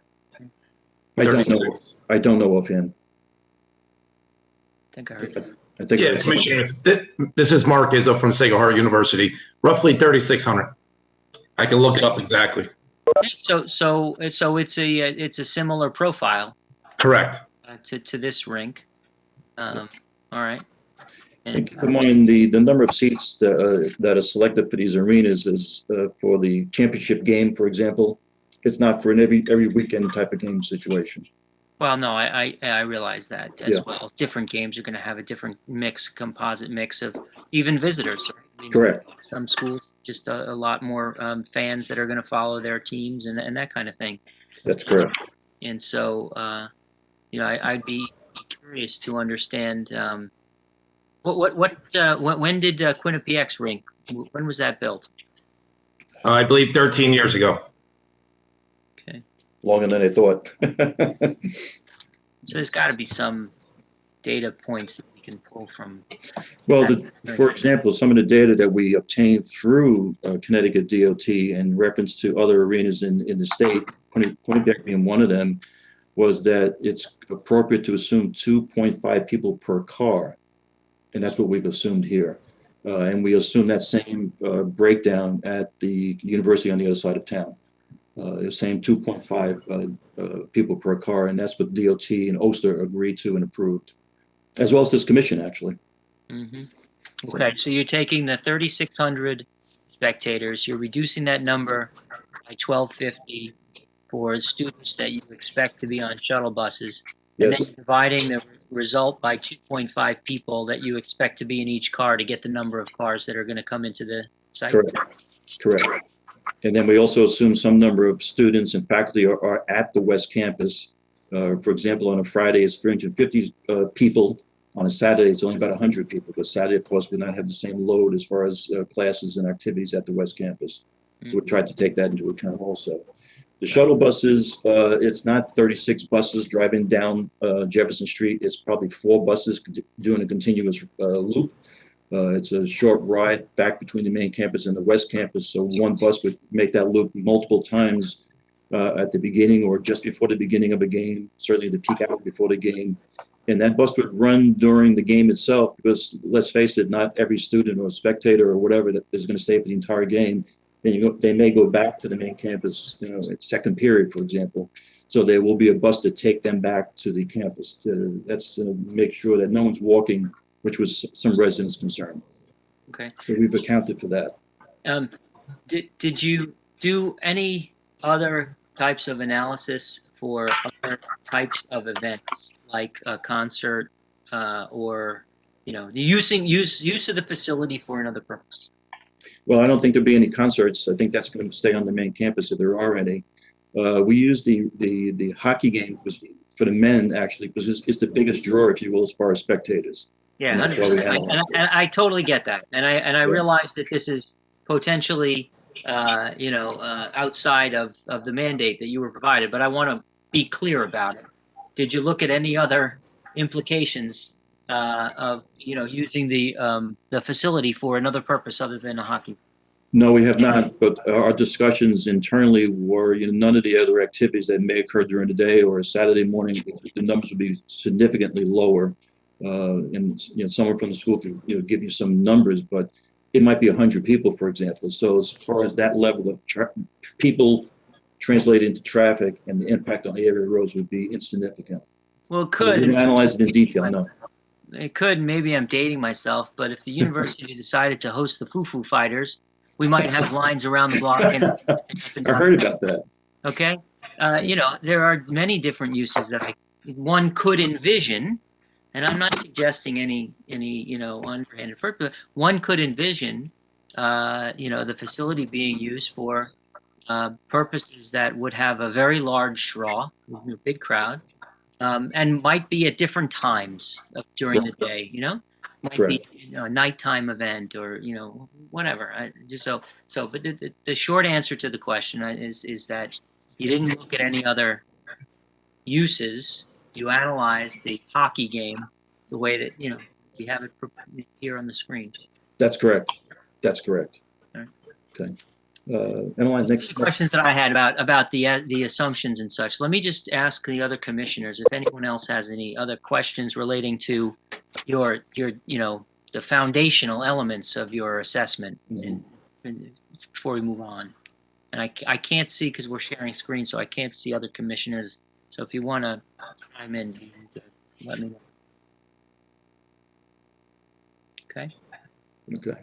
I'm not hearing anybody, so please continue. Okay, so as far as, going through the process of estimating traffic to be added for a hockey game full capacity, as we just chatted about for a few minutes, we would generate a rough number of 800 trips arriving for a game on a full capacity night, whether it's a Friday night or a Saturday night.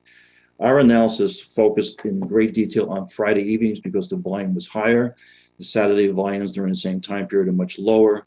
So we focused on the Friday evening as far as the analyses, the modeling, and so on, because if quite frankly, if a Friday night works, the Saturday night works even better because it's less background traffic. So that's the process we go through here. And that's something that the state would expect us to do. Analysis focuses on the arrival for a game, the departure at the end of the game. The background volumes are significantly low by hundreds of vehicles. So there's no need to actually analyze that. The driveway coming out of the campus itself would meter the traffic going back out onto the roadway system. So this chart, which is in the report itself, is just a breakdown of the Friday night and Saturday night traffic. It includes the bus or shuttle activity. That was certainly added into the analysis and included in the modeling. Someone had mentioned that the buses were not included. It certainly was included, and that's the only purpose of this table, to give you the estimates for site traffic during the peak arrivals for Friday night and Saturday night. Emmeline, next one. This is the graphic just to give you an idea, and I mentioned the intersections before, but obviously the driveway at the West Campus at Route 59 opposite Jefferson Street, the Congress Street intersection on the northerly side of the parkway to go back towards Stanford, if you will, the off-ramps from the northbound parkway to Jefferson Street, that signalized intersection. Going east from there towards Park Avenue, the exit from the campus, the intersection of Park and Old Town Road, Jefferson Street, and certainly the main campus driveway. Keep in mind, if you look at the intersections of the Parkway northbound off-ramp, that traffic signal, the traffic signal in front of the campus driveway itself at the West Campus, and the traffic signal on the northerly side of the Parkway onto Congress Street, those traffic signals operate, they're coordinated, they operate together. So the modeling takes that into account, and I'll touch on that later on when we get to results of analyses and mitigation as far as the timing of the traffic signals. But this graphic just simply shows the traffic to the facility during that peak time period. The distribution is, and I apologize if I'm missing some of this. My picture on my screen is very fuzzy, and my eyes are very fuzzy too, so I'm not clear. I can't read some of the numbers. But this graphic shows that about 50% of the game traffic would arrive from the Parkway and split 25% each direction on the Parkway itself. Now, keep in mind, if it's a different school, you may get a little bit more on the Parkway if they're driving from a nearby school campus in whether New York or Massachusetts or Connecticut, and they would likely be on the Parkway. So those percentages could change, but typically DOT wants to see about 50% of the traffic coming over a highway when you're near a highway. So that's how we modeled this. Then, of course, we split the traffic on Route 59 north into Easton, south towards Strathfield, and, of course, Park Avenue towards Bridgeport, and Old Town Road towards Bridgeport itself. And that's simply the purpose of this distribution figure from the report itself. Emmeline?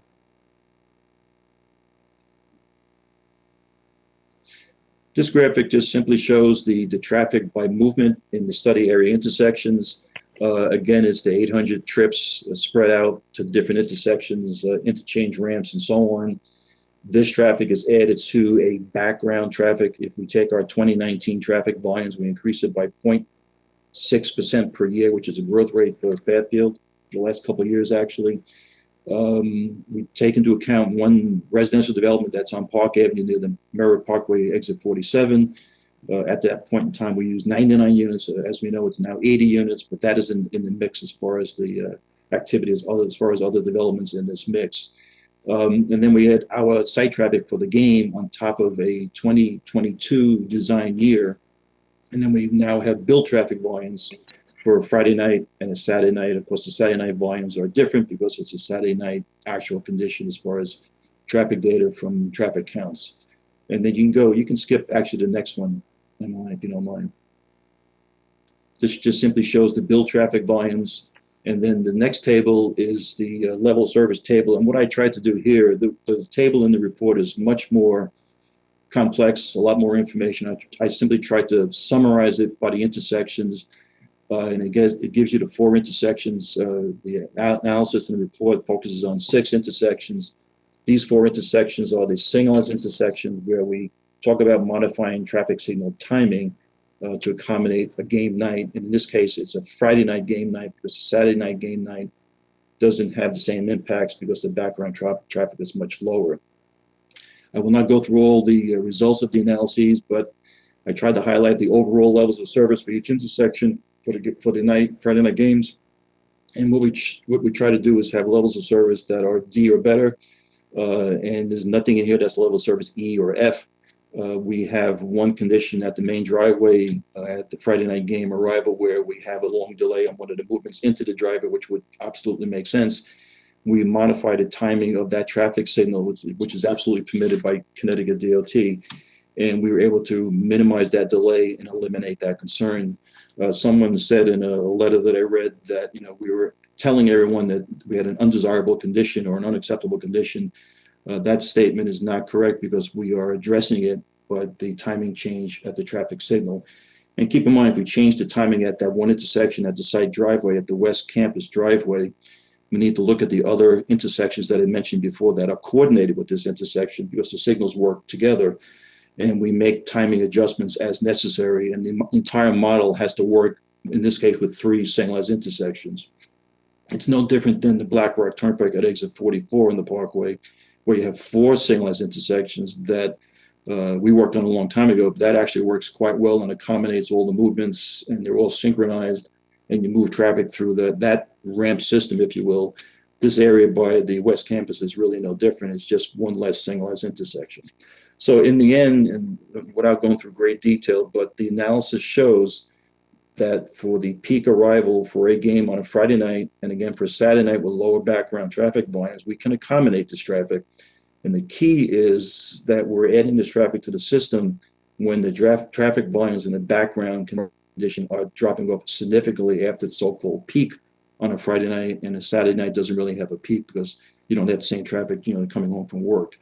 But in the end, I can say, safely that we can accommodate this traffic for this arena for a full capacity game, hockey game, without really any significant impact to the road system, other than making some modifications to the timing plans, which is actually quite minor and very typical in most traffic studies that we would prepare. So I think there's one more slide after this. I just wanted to point to, I forgot about this one. This chart, which is table 10 in the report, it's simply, if you compare, I'll call it background traffic, you add site traffic for all the key locations, and you bring it up to a build condition, what is the percent increase in traffic at these locations? And the percentages on the right column give you the increase in traffic for area roads. And typically it's a couple percent when you're adding a development. This is obviously a different type of project. It's an arena, it's 3,600 people for a game. And yes, there'll be a significant increase in traffic at the main driveway, which is that 71% for a Friday night game. But Sacred Heart always, and is without a doubt, would have police in control of that traffic signal if necessary to make sure everything works smoothly. In some cases, the signals do a better job. In some cases, the police may do a better job. But the police are there, and this is a regular thing with Sacred Heart for many of their activities on campus today, where they have police and their own on-campus police, if you will, taking care of traffic, pedestrian activity, and whatever it might be. But this is simply a table we use here in town just to give you an idea of growth from traffic, in this case for a 1 hour period. The next table should be a summary of accident data. I wanted to point out that we, of course, collected accident data from the Fairfield Police Department for a 3-year period for all of the roads. This is from 2017 through 2019. I mentioned the years because if we were later in time, we would have excluded the 2020 accident data because traffic volumes were significantly lower at the beginning of last year, and they started increasing probably towards the end of the summer into the fall. But obviously, it's not a typical year, so we, in all our traffic studies, are excluding 2020 accident data. But what this shows is there's a, I'll call it a reasonable number of accidents, and I can say that as a traffic guy. We look at all accidents as important, but there are no significant impacts here as far as types of accidents that need to be addressed. The one place, if you go to the next slide, or next part of the table, if you look at accidents, that 17 number right there is Jefferson Street from the Merritt Parkway northbound ramps at the traffic signal by the Park and Ride facility, all the way east towards the main campus exit drive onto Jefferson Street. That's 17 accidents over the same 3-year period. The accidents are minor type of accidents. And if you look at the patterns and you look at that section of Jefferson Street, there are about 10 driveway/public street intersections in that stretch of road. And I believe that stretch of road is well over a half a mile. So the number 17 looks large, and it is a number that we have focused on and paid attention to. But I just point out that it includes multiple driveways to high school, dormitories, the exit from the university campus, and some local side streets on the northerly side that back up to Merritt Parkway itself. So that includes that entire section of road. All of the other intersections do not have a high number of accidents for a 3-year period. So we're able to say comfortably that we're okay with the accident data. We've certainly looked at it, and we will continue to look at that as we move forward and make sure that accident history will not increase in the future. That's a summary of a lot of analyses that we've done over a period of time. I didn't mean to, short track it by any means, but I want to provide all the data and leave time for questions if there are any, based on what we did for this traffic study. Yeah, I think I have one or two, but let's go back to the video here and see if any commissioners have any questions for Mr. Galante. Okay. The increase in traffic that you expressed in the form of the percentage, and I know that you do that because I asked for it, and I appreciate that. That's perfectly fine. It's pretty dramatic. Yes. Yeah, I don't think anyone is sugarcoating this. There are going to be times when the use of the facility is going to cause some pretty bad congestion in the immediate area. I wonder, at what point is it too much? I mean, if a 3,600 seat arena, or a new facility that can accommodate over 3,000 people, at what point is the proposed use too intense for the location and the site?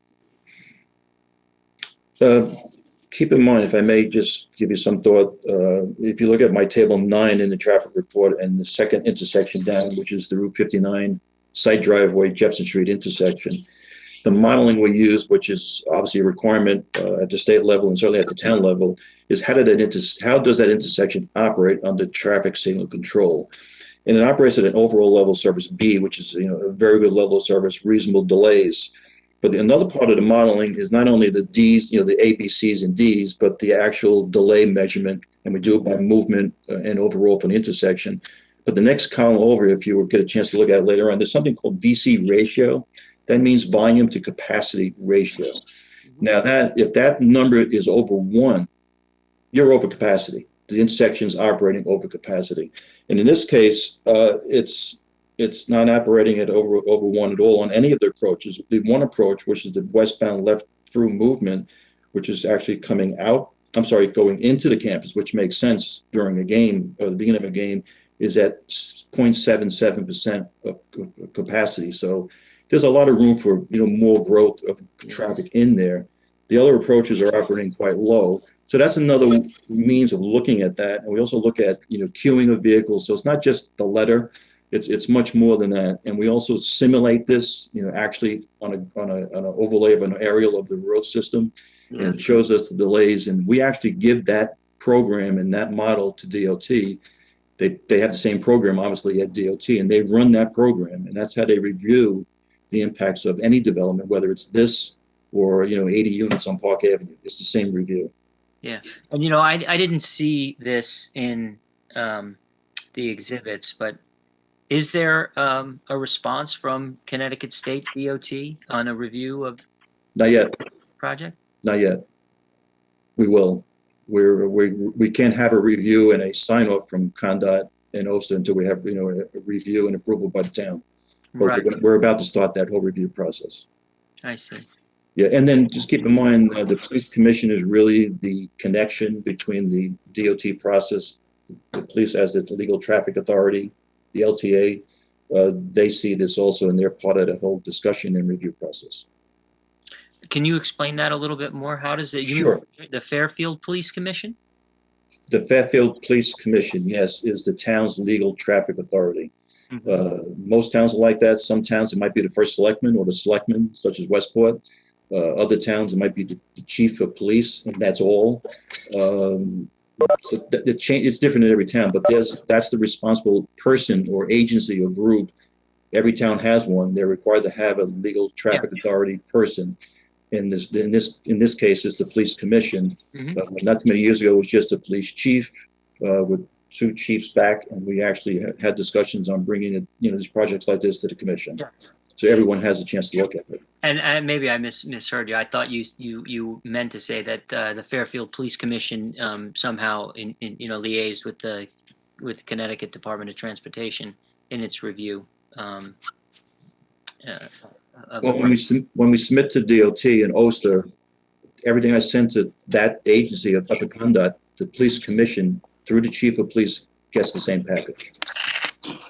I got you. And so the police commission here in town also hasn't provided you with an opinion. Not yet. No, not yet. Would that? Does the success of the traffic depend upon the participation of the police in helping that along? So where I'm going, you mentioned a couple times a police presence might direct traffic better than a traffic light. We see from time to time some of the larger churches in town on Sunday, have engaged police to help traffic move through and all of that in certain congested areas and so forth. Is the success of the plan here contingent upon police cooperation and involvement? As far as directing traffic? Yeah. No, it's not. It's not. It's based on the modeling of the signalized intersections. And I think I touched on that before. Maybe everyone missed that, but the analysis does not assume any police directing traffic. It assumes the operation of those traffic signals at all of the intersections without any police presence. Okay. That was I did misunderstand that a little bit from your comments, and I heard that sometimes they might want to have police presence to help that. Yeah. For example, a particular church on Black Rock Turnpike has a driver with a stop sign. They have a policeman there on Sunday morning. There is no traffic signal there. Yeah. They have a policeman, helping cars come out of that driveway. Okay. All right. Very, very well. That's all I have at this time. Any other members of the commission have any other questions for Mr. Galante? No? Okay. Very good. Thank you very much. Thank you. If you don't mind, I'll stick around a little bit, and then I'm going to go back to the other town. Yeah. Okay. I'll stick around a little bit, just in case. But thank you. Mr. Chairman, given that Mr. Galante has to leave for Darien, would it make sense to see if the public has any questions for him before he departs? I'm really hesitant to disrupt the flow of the proceedings that way. I would hope that we get there and there are specific questions that you need to follow up on that we somehow are able to communicate. Okay, thank you. Thanks, Mike. Mr. Chairman, I'd now like to sum up and conclude. This matter was the subject of a code enforcement meeting. All relevant suggestions were incorporated into the plans. There was Conservation Commission jurisdiction over the property because there are wetlands on site. The applicant has obtained an inland wetland approval number 2019-20-12, which approval was submitted as part of the application. The Conservation Commission approval includes the following statement, and I quote, "Overall, after construction, the environmental impact should be positive with the provision of increased attention and habitat values associated with a maintained replanted detention pond and wetland and upland meadow and the invasive species control enhanced habitat areas," end quote. Your file also includes a copy of an approval from Laura Pulley of the Town Engineering Department of the proposed storm drainage plan. The hockey arena required a height variance.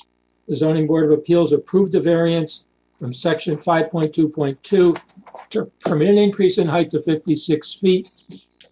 It's relevant to note that the hockey arena is tucked into the hill, if you will, and as a result, the top of the hockey arena is approximately 35 feet below the top of the east building and 45 feet below the top of the west building.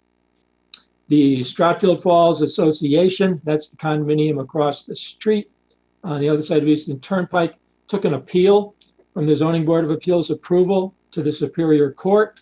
The university and the association have reached an agreement to settle that zoning appeal.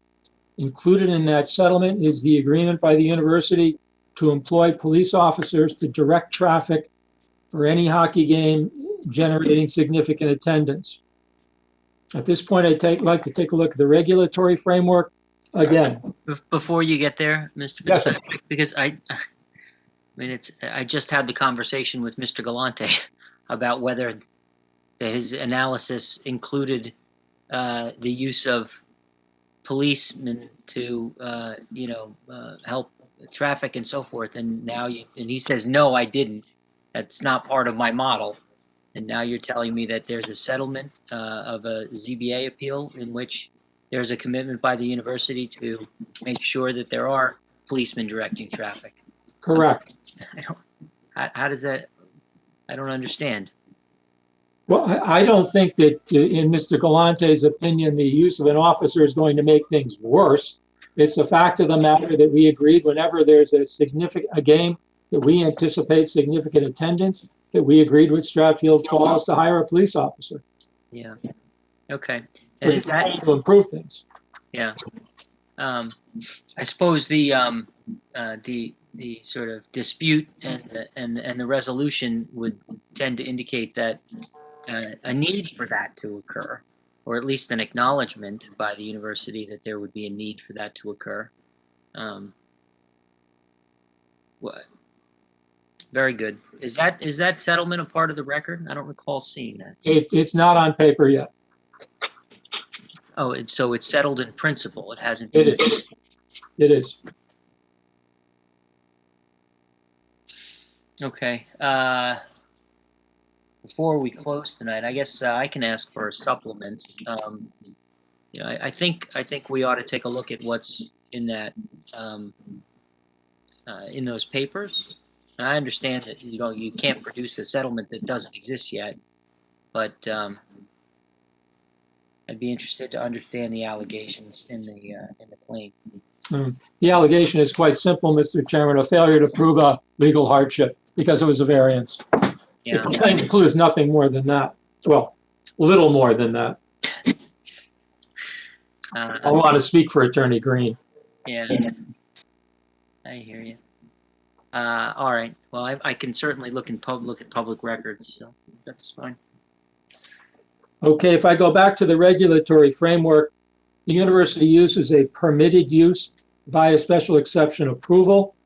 Special exception regulations contain criteria set forth in section 27, specifically 27.4, which are applicable to the proposed use. 27.4.1 states that the location, type, character, and size of use in buildings and structures shall be in harmony with and conform to the appropriate and orderly development of the town and the neighborhood, and not hinder or discourage appropriate development and the use of adjacent property or impair its value. Fact of the matter is this property has been utilized first as a corporate headquarters and now as a university for almost 50 years.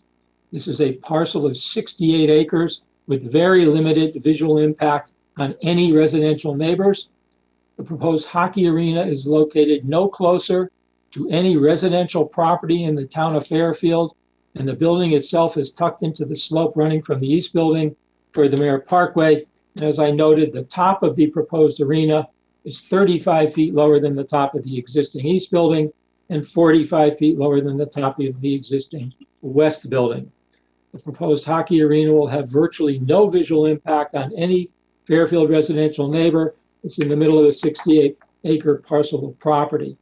There's no material change in the type or character of the University West campus, which would negatively impact the neighborhood or impair its value.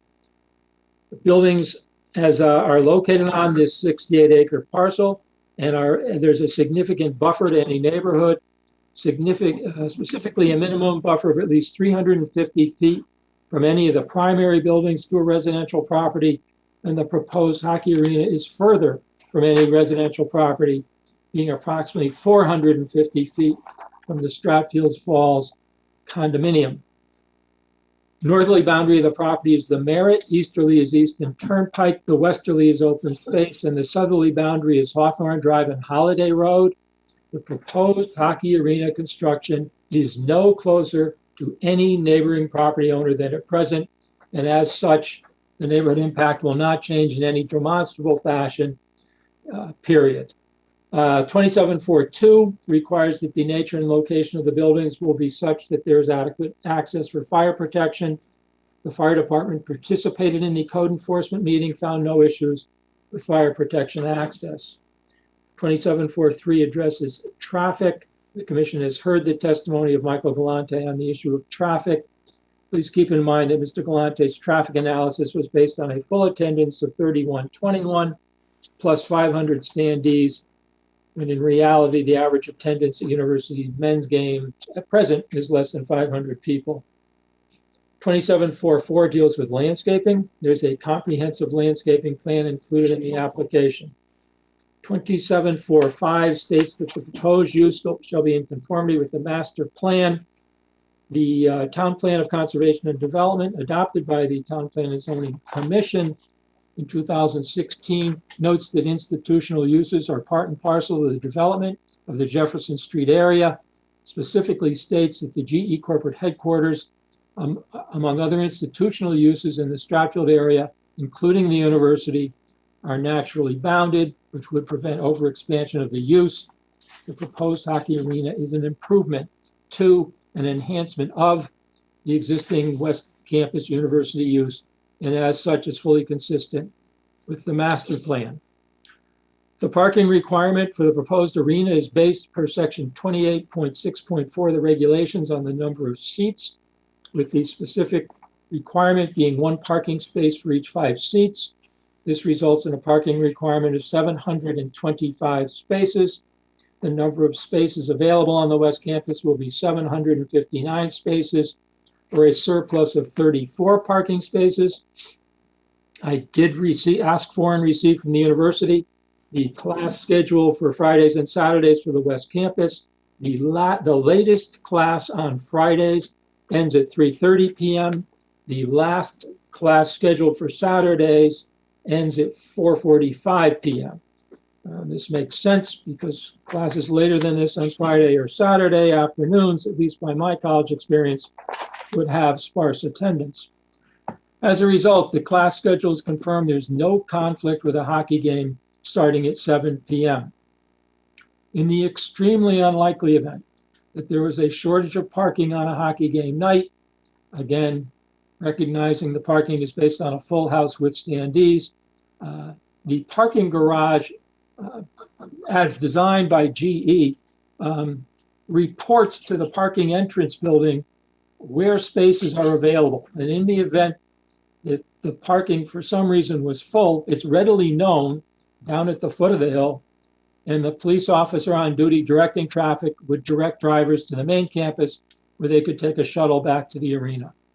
Bottom line, there's adequate parking on site, which satisfies the requirements of the zoning regulations.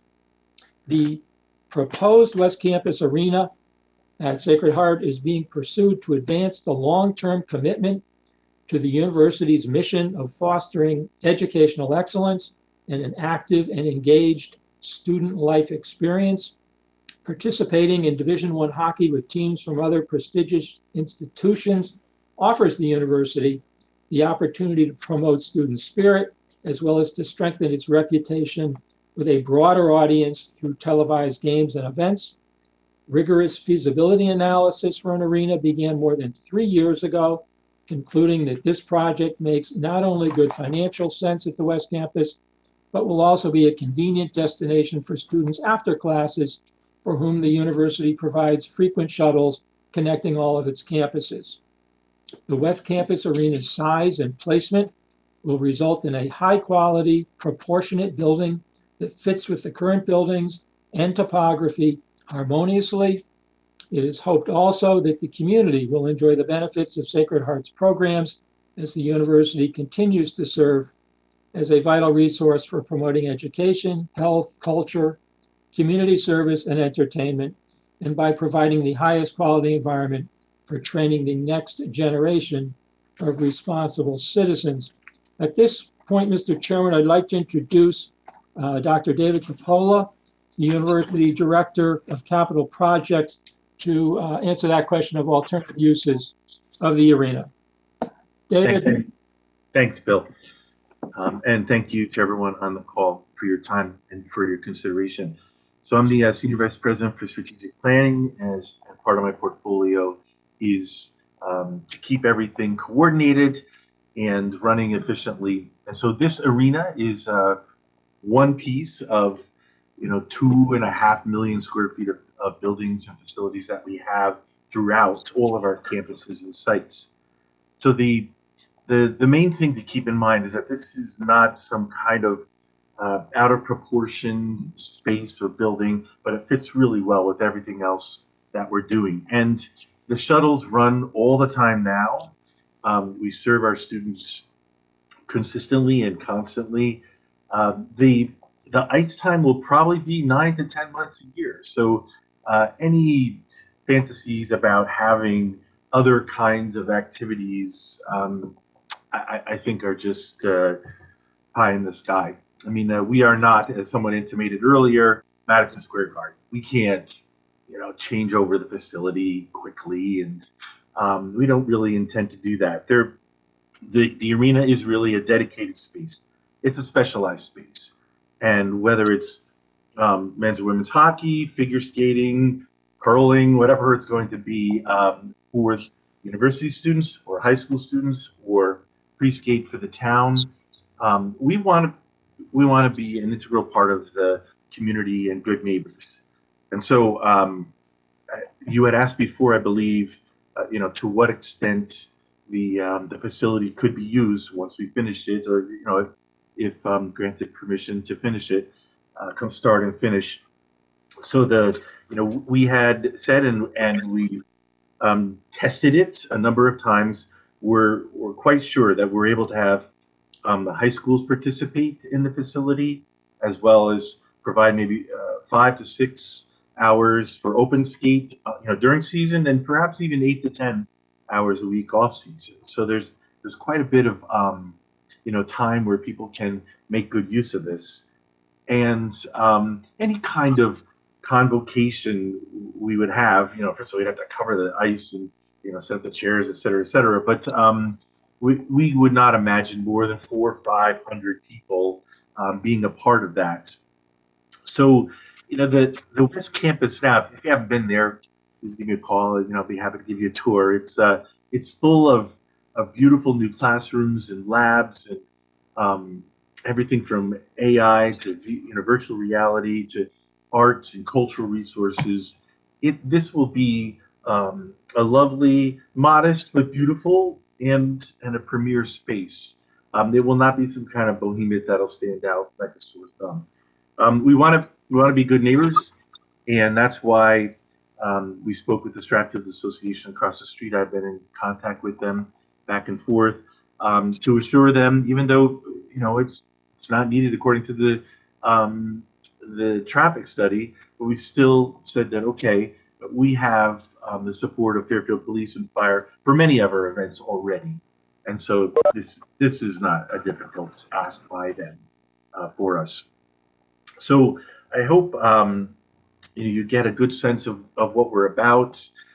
In our excitement, we apologize if we were like saying, wow, we can't wait till this happens. We never presumed that this was a de facto, fait accompli. We want to do the right thing, and we've taken the advice of the fire department, conservation, the police, as well as the traffic study, so that this becomes really a destination where we can build tradition and community spirit. So I forget, was there any other question I needed to answer, Bill? That was the main one, right? Bill, is that right? I don't think so, David. Okay. And just, again, to round it out, this is not a sales pitch. It's just that we want to become more and more part of the community, whether it's the community theater or volunteering or interns in schools or hospitals. This can be a really exciting place. And, I trust Mike Galante, because I knew him 15 years ago, and he does really in-depth work, and his assumptions are solid. And in fact, if you look at it closely, he has really sketched for us a worst case scenario.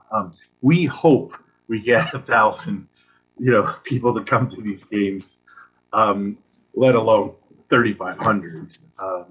We think that's a long way off, but it's a way for us to build tradition and spirit. Thank you. Thank you very much. Sure. Mr. Chairman, at this point, I'd request this application be approved for the reasons we've outlined. The university representatives and the experts and I would be happy to answer any questions the commission may have. Thank you for your time and attention. Appreciate that. So before we get into public comment, let me just see if any of the commissioners have some questions. I see Commissioner Brayman, Francis. So Commissioner Brayman. Thank you very much. Attorney Fitzpatrick, 2 questions. Number one, following up on the chairman's question about the settlement agreement with the Stratfield Association, if the settlement is not reduced to writing or the subject of a hearing with the court before our time to decide this application, would you be able to submit a statement of the terms of the settlement in writing to our commission that's agreed upon with opposing counsel? I see no reason at all I can't do so, Commissioner. Attorney Green and I have a set of elements to the agreement, pretty basic. I think I'd be happy to do so in the event we can't get it to the court. Certainly. Thank you very much. I think that might be a good compromise in the interest of time. And my second question is, would the university agree to a condition of special permit approval that the arena would be used for hockey and skating and other activities involving the ice or using the ice, unless there were a modification of the special permit? There were to be something that involved covering up the ice and using the arena for some different purpose. It just strikes me as too broad, Commissioner. There can be rather benign uses of the arena that, I wouldn't want to foreclose the university from being able to do so. I'd be happy to include an attendance figure. I think that's very usable. Right. Even if we. I think one of the ways you could structure that is to say that for the 10 months out of the year, the arena would be used for, with functions involving the ice. And if there were a function that had more than 1,000 participants, then you would have to come back and get a special approval or something. That's the very number I was thinking of, Mr. Chairman. I think that's fair. And I see David Capola now. He said yes. Yeah, I agree. Yes. Okay. I think that's an interesting thing to think about when you're just trying to give the community at large a sense of assurance that there's not going to be something unexpected. And if the university wanted to pursue something different, that there would be notice and an opportunity for engagement in how that event would be structured. I think that makes good sense. And that's also, I'm sorry, this is David again. That's also part of our conversation and agreement with the Stratfield Association. We said anytime there's one of the 17 games is happening, even if there's not going to be 1,000 people, we're still going to let them know as a matter of courtesy. Yeah, so that's what you had in mind, Commissioner Braven. Yes. Okay, good. Something we can talk about. I had Commissioner Francis next, but Commissioner Braven, are you finished? Done? Okay. Commissioner Francis. We got an email a couple of days ago alluding to beer gardens and food vendors outside, and I'm looking at the drawings and I don't see that, but they're kind of hard to read. L400 and where did that person get that information? There are concession stands inside the arena for people attending the hockey game. They will not be open unless there is a hockey game. All right. Sounds reasonable. Thank you. Okay. Commissioner Braun.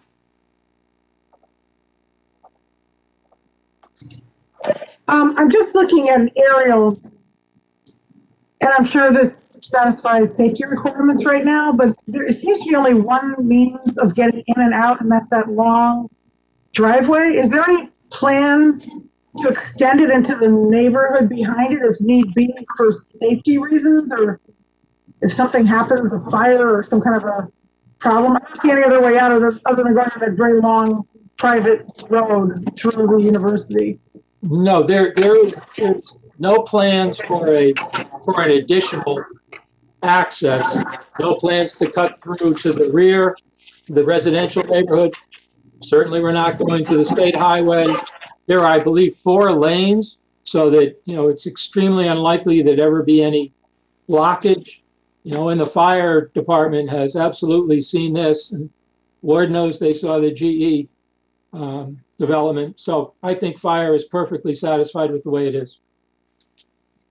And can you give us the docket number for that lawsuit? Was that who are the parties again?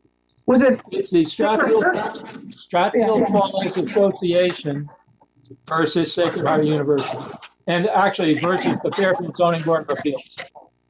Stratfield what association? Falls, FALLS. Okay.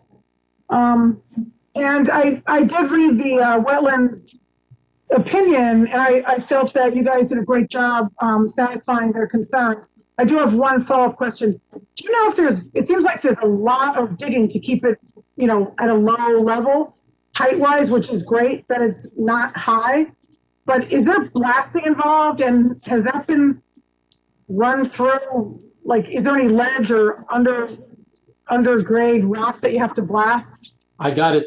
I don't know the answer to that. Okay.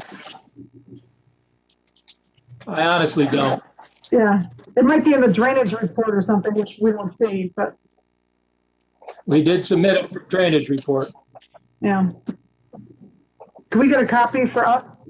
Put up on the website, maybe? Somebody has it. I think probably Conservation has it. Should be in P&Z's file as well. Okay.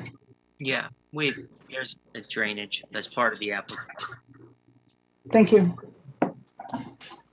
And Bill, can I elaborate for 1 second with regards to the blasting? Yeah. Certainly. So we have this out to 4 GCs for pricing. It's up to those specific GCs who are worth the job to come up with a plan, whether it's rock blasting, rock ripping. It's up to them, and that will be done through the fire department. Thank you, Mark. And the town of Fairfield building. Thank you.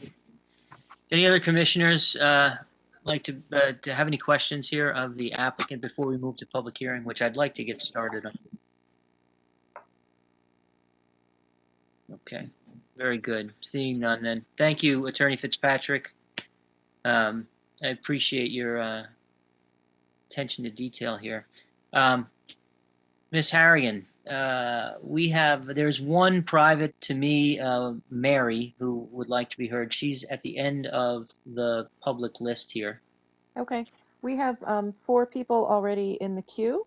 We have Bethel Rooney going first, Robert Fuda going second, Jerry Beckett going third, Alexandra McHale going fourth, and then Mary, who has contacted you, going fifth. Okay, very good. And then once we get through those members of the public, I'll make another call. Others can sign up, but I'll make another announcement. So, Ms. Rooney, the floor is yours.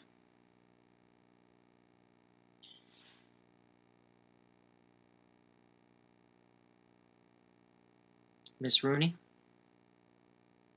Can you hear me? Can you hear me? I heard that. I didn't hear really well the first part, but I heard that one. You just went back on mute. Now? Yes. Okay. My name is Bethel Rooney, and my husband Thomas Rooney joins me in these remarks. I live at 85 Weeping Willow Lane in Fairfield. I sent an email to the commissioners today. That email expands on a previous email and also makes a correction with respect to the size of the building. I have certainly prepared remarks here, but there's one comment I have to address right from the beginning. Mr. Fitzpatrick said something about having some dealings with some organization in Stratfield about this matter. I can assure you that nobody in my area, of Weeping Willow, this general area, was contacted.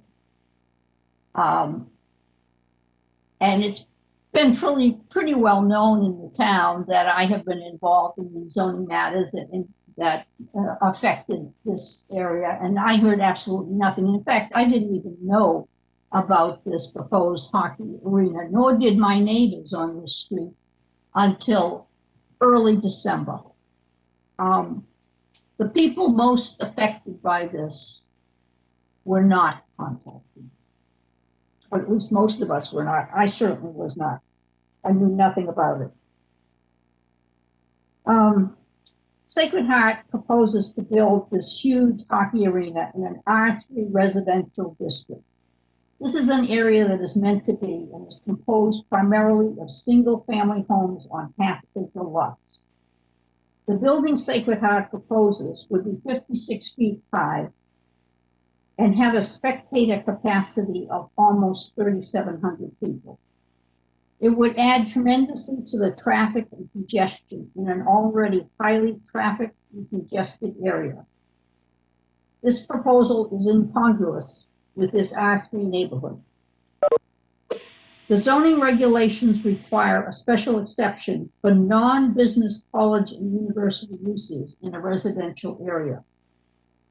This requirement is meant to ensure that any proposed development is suitable for the residential neighborhood. The applicant is not permitted to build whatever it wants just because it is an educational institution. Section 27.4 of the regulations states that to approve a special exception application, this commission must find that the location, type, character, and size of use and buildings and structures are in harmony with and conform to appropriate and orderly development of the neighborhood, and not hinder or discourage appropriate development and use of adjacent property or impair its value. Since adjacent means nearby or close to, properties on Jefferson Street, Weeping Willow Lane, Donna Drive, and on or close to Eastern Turnpike, such as Autumn Ridge, have to be considered, as well as abutters on the southern and western side of the site. The Commission also must determine that the streets serving the proposed use are adequate to carry prospective traffic, and provision is made for entering and leaving the property without creating undue hazard to traffic or congestion. In addition, the Commission must find that the proposed use is in conformity with the master plan of the town.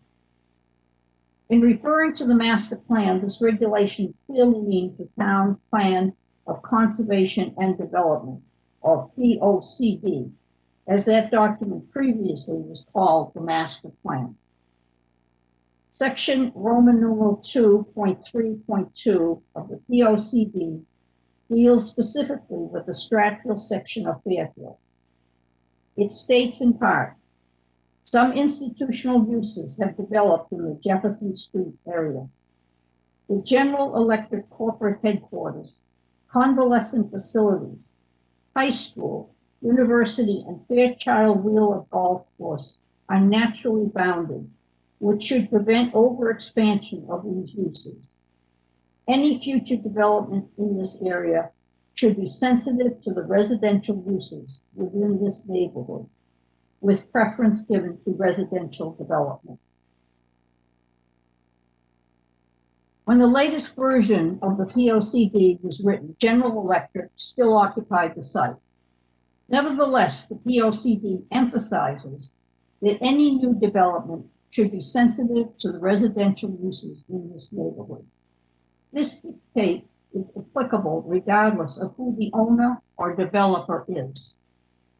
The Stratfield section of the POCD also notes that traffic congestion is a problem in the Jefferson Street, Stratfield Road, Eastern Turnpike area. It states that uses of a commercial nature should be discouraged. Sacred Heart may be an educational institution, but its proposal for a huge hockey arena with a capacity for 3,700 spectators is commercial in nature. Again, the regulations require that a special exception be in conformity with the POCD as well as the regulations in order to be approved. Section 2.4 of the regulation states, uses which are not specifically permitted under the zoning regulations are prohibited uses.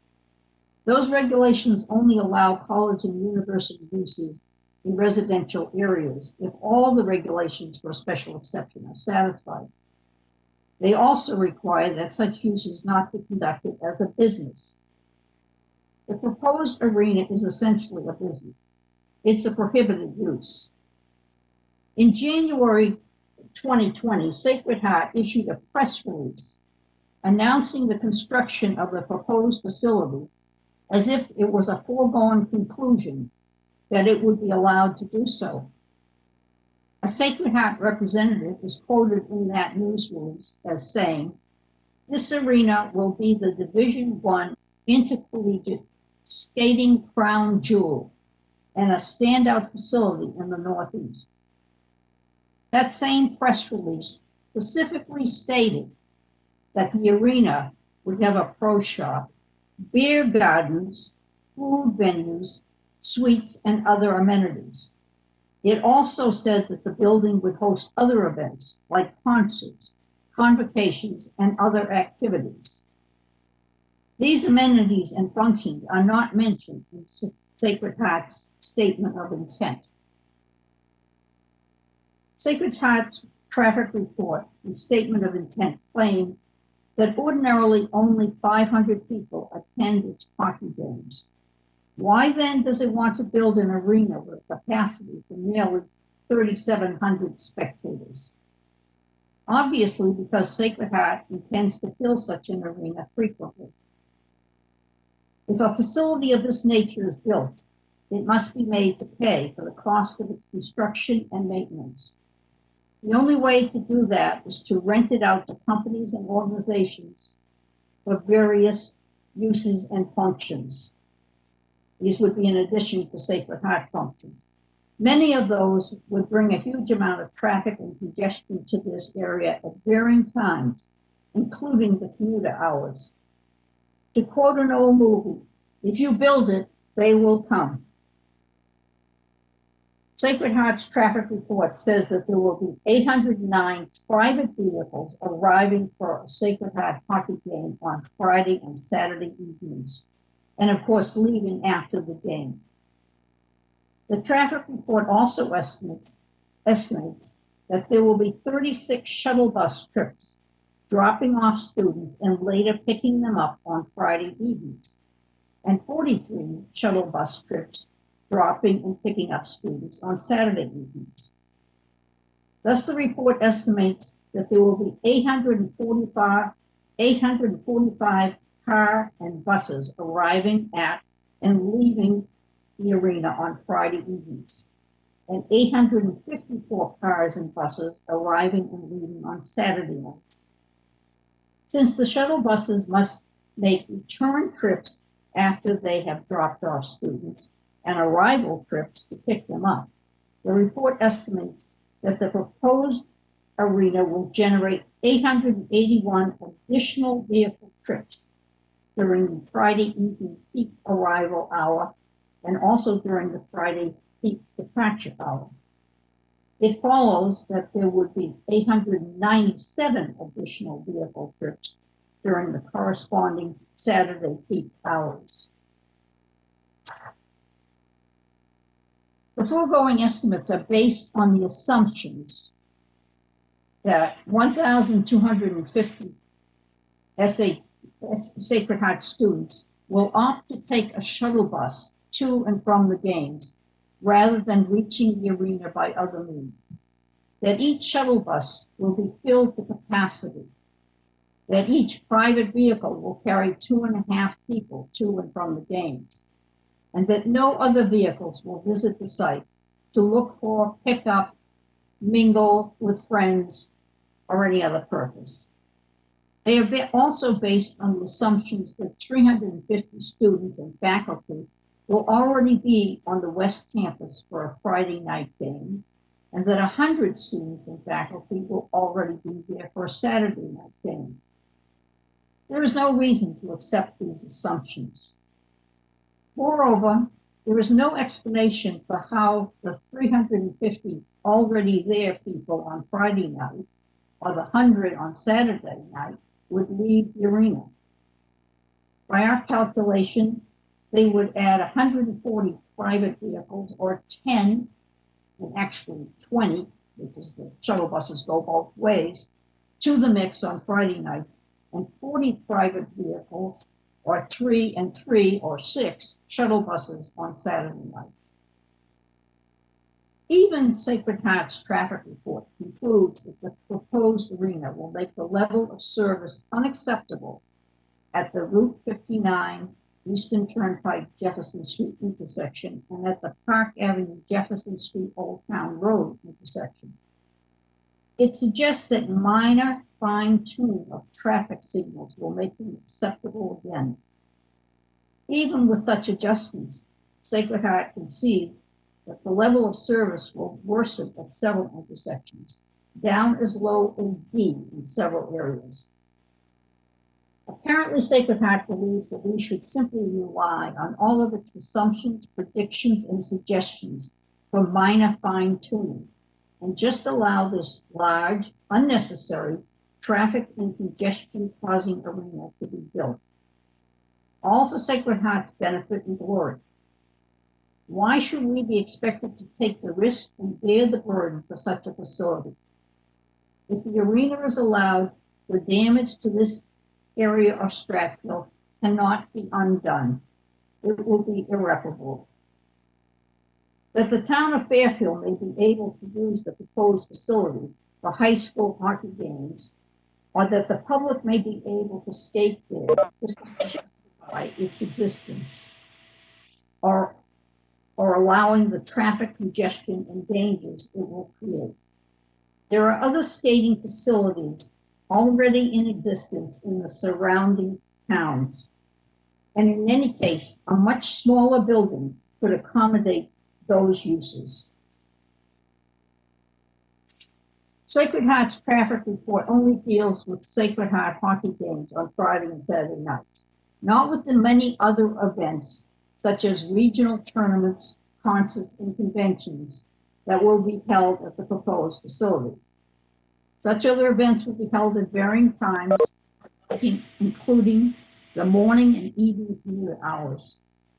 There would be no Sacred Heart shuttle buses for most of those events, and even if there were, there would be massive traffic and congestion, inconveniencing and endangering the public, especially area residents. I referred before to the Sacred Heart press release. There have also been articles in various newspapers, including the New York Times, quoting people from Sacred Heart talking about having other events such as concerts at this facility. The proposed arena will also create pedestrian traffic during the evening hours. Many students will opt to walk on the nearby dangerous streets rather than wait for a shuttle bus. At least some of them, like many vehicle drivers, will be drinking alcohol. And this is whether they get it at the beer garden or they bring their own. They will be drinking. They will create a dangerous situation for themselves and everyone else using those roads. There's a comment tonight about how Sacred Heart will prohibit its students from walking on Jefferson Street, presumably Eastern Turnpike. That is unenforceable and everybody knows it. And it's not only Sacred Heart people who are going to be going to these games and other events. You can't keep them from walking. Moreover, the proposed arena and the traffic and congestion it will cause will impair the safety of area residents, including the residents of nearby nursing homes. Ambulances and other emergency vehicles will be delayed in arriving at residences and nursing homes, and in transporting people to hospitals or other care if an emergency arises while there is an increased traffic and congestion in the area. The proposed arena clearly will hurt our property values. It will create unacceptable levels of traffic and congestion. It will cause dangerous situations. It will damage our quality of life. I just want to remark on a couple of other points that people mentioned. I'm sure the commission can understand that people who live on these surrounding streets, we do not just go to bed at 8 o'clock at night or 9 o'clock at night. When coronavirus is over, which we all hope it will be, we'll be expecting to go out to dinner, to go to movies, to go to other events, and to return from them without running into huge amounts of traffic. 6 o'clock, 7 o'clock, 8 o'clock, 9 o'clock, 10 o'clock at night. People go out from this area, go to things, come back. Why should we have to deal with a huge amount of traffic? No assurances from Sacred Heart as to what uses they plan to make of the arena can safeguard the residents. Obviously, Sacred Heart is going to downplay the various uses they may make of this facility. They've already done it. The statement of intent talks only about hockey games and skating. But the press release they put out talked about other things. And it's clear, if you build something of this size, you have to make it pay. There's no reason to have a capacity of nearly 3,700 if you're only expecting to use it for 500 or 1,000 people.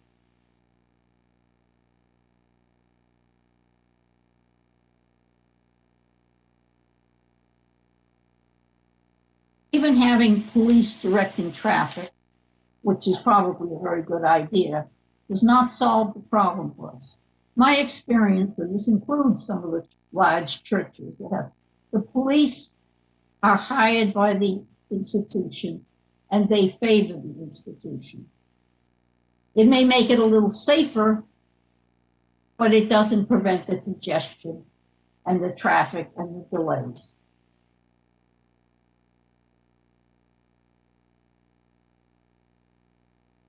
One final remark. This site, of course, was used by GE. GE didn't bother anyone. It's a very different use than a university use. And it is certainly a very different use than an arena. GE was predictable. They didn't bother anybody. This arena is going to be a problem for our neighborhood, and it's going to depreciate our property values. Thank you. Thank you very much, Ms. Rooney. Really appreciate your comments. Who's next up, Ms. Harrigan? That would be Robert Fuda, who I can see on the screen right now. If you want to unmute yourself and go ahead and begin. Thank you. Thank you, Ms. Rooney, for representing us very well. She highlighted a lot of comments that I was going to talk through, but I'll just add a few more to her well-made comments. I do live on Jefferson Street, so I would be greatly impacted by this facility, and am not a fan of this going into place, and would propose this not get approved at this location. In terms of the traffic study, just using the numbers that Mr. Galante provided, it was only provided for 1 week's worth of, a few days worth in February, which is not a statistical sample of what we would see throughout the entire year. The other thing is, if we take the study that was used, I believe the numbers I saw was about 300 vehicles. And with the proposed number of parking spaces at 769, that would be, over 100% increase in traffic. So I don't know how the study would actually represent and basically doubling the number of vehicles in this area, which would cause us inconvenience for the entire neighborhood. They also talked about 33,621 seats available. If we take the numbers provided from the study, it's about 2.5 people per vehicle. If they were at capacity and it was not including for other purposes the students, that would mean that it would require 1,448 parking spots, which would not be available at the site, which means people would probably begin to park either on Eastern Turnpike or on Jefferson. Living on Jefferson Street and seeing other events that have happened at Sacred Heart, I can tell you that it is a fact that people park up and down the street of Jefferson. So if this were to be approved, there needs to be some type of signs put on the streets on both Eastern Turnpike and on Jefferson to prohibit any type of parking, with severe parking violations in excess of $500 fines to basically deter anybody from parking on the streets. Okay.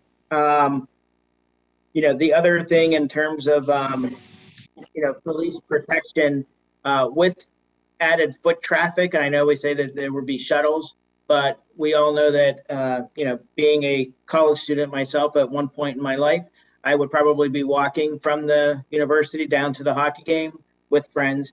With that, and I've seen this already because my home has also been vandalized.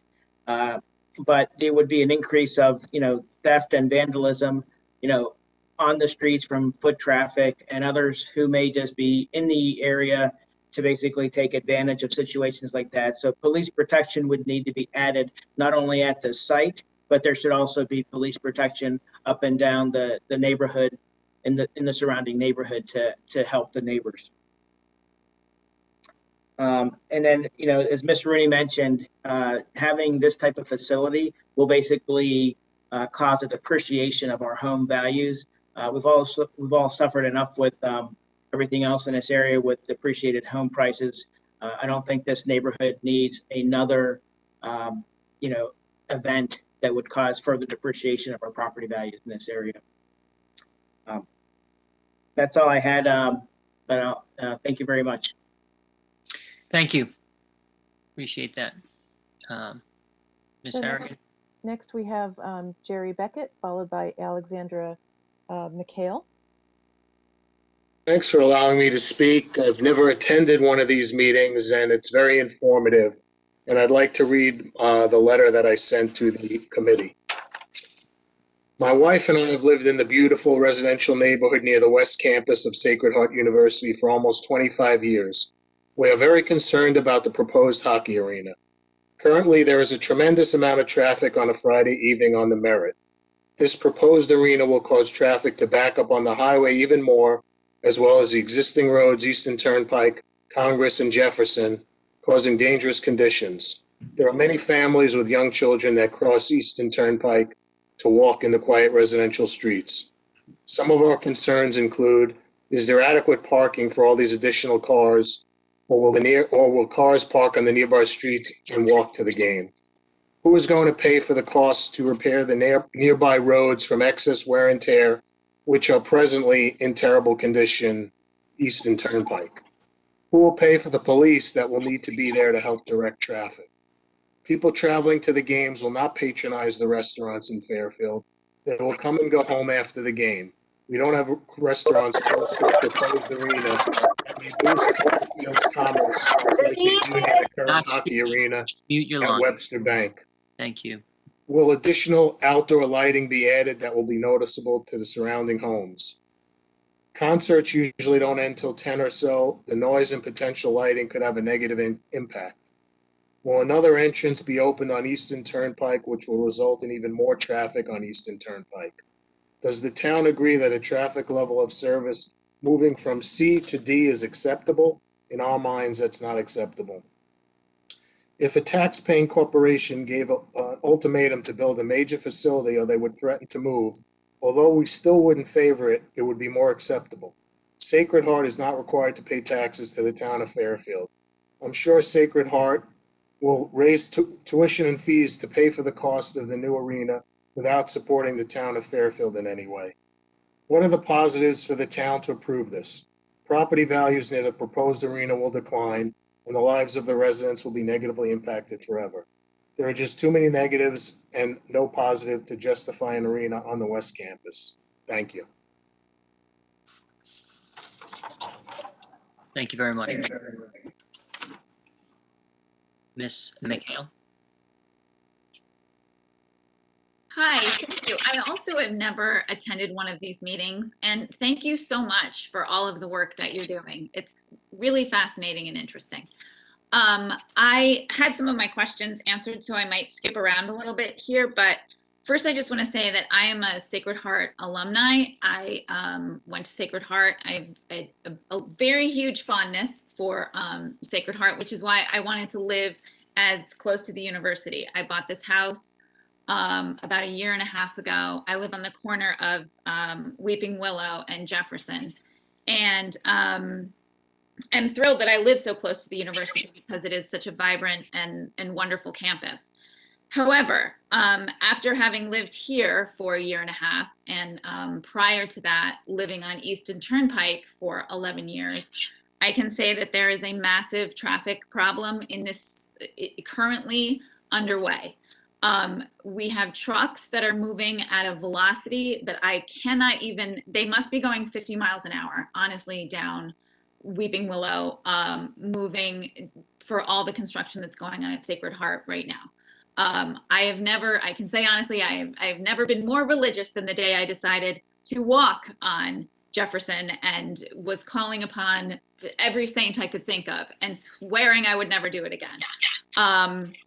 It is either that kind of insanity of people racing down this road, or it is completely stopped because any minor thing that is happening on the Merritt Parkway backs up Jefferson for miles and miles and miles. Now, the issue for those of us who live on Weeping Willow or on Donna Drive is that we are on dead end roads. We cannot get out. We have no other option. We can't go in the other direction. We only have one way out.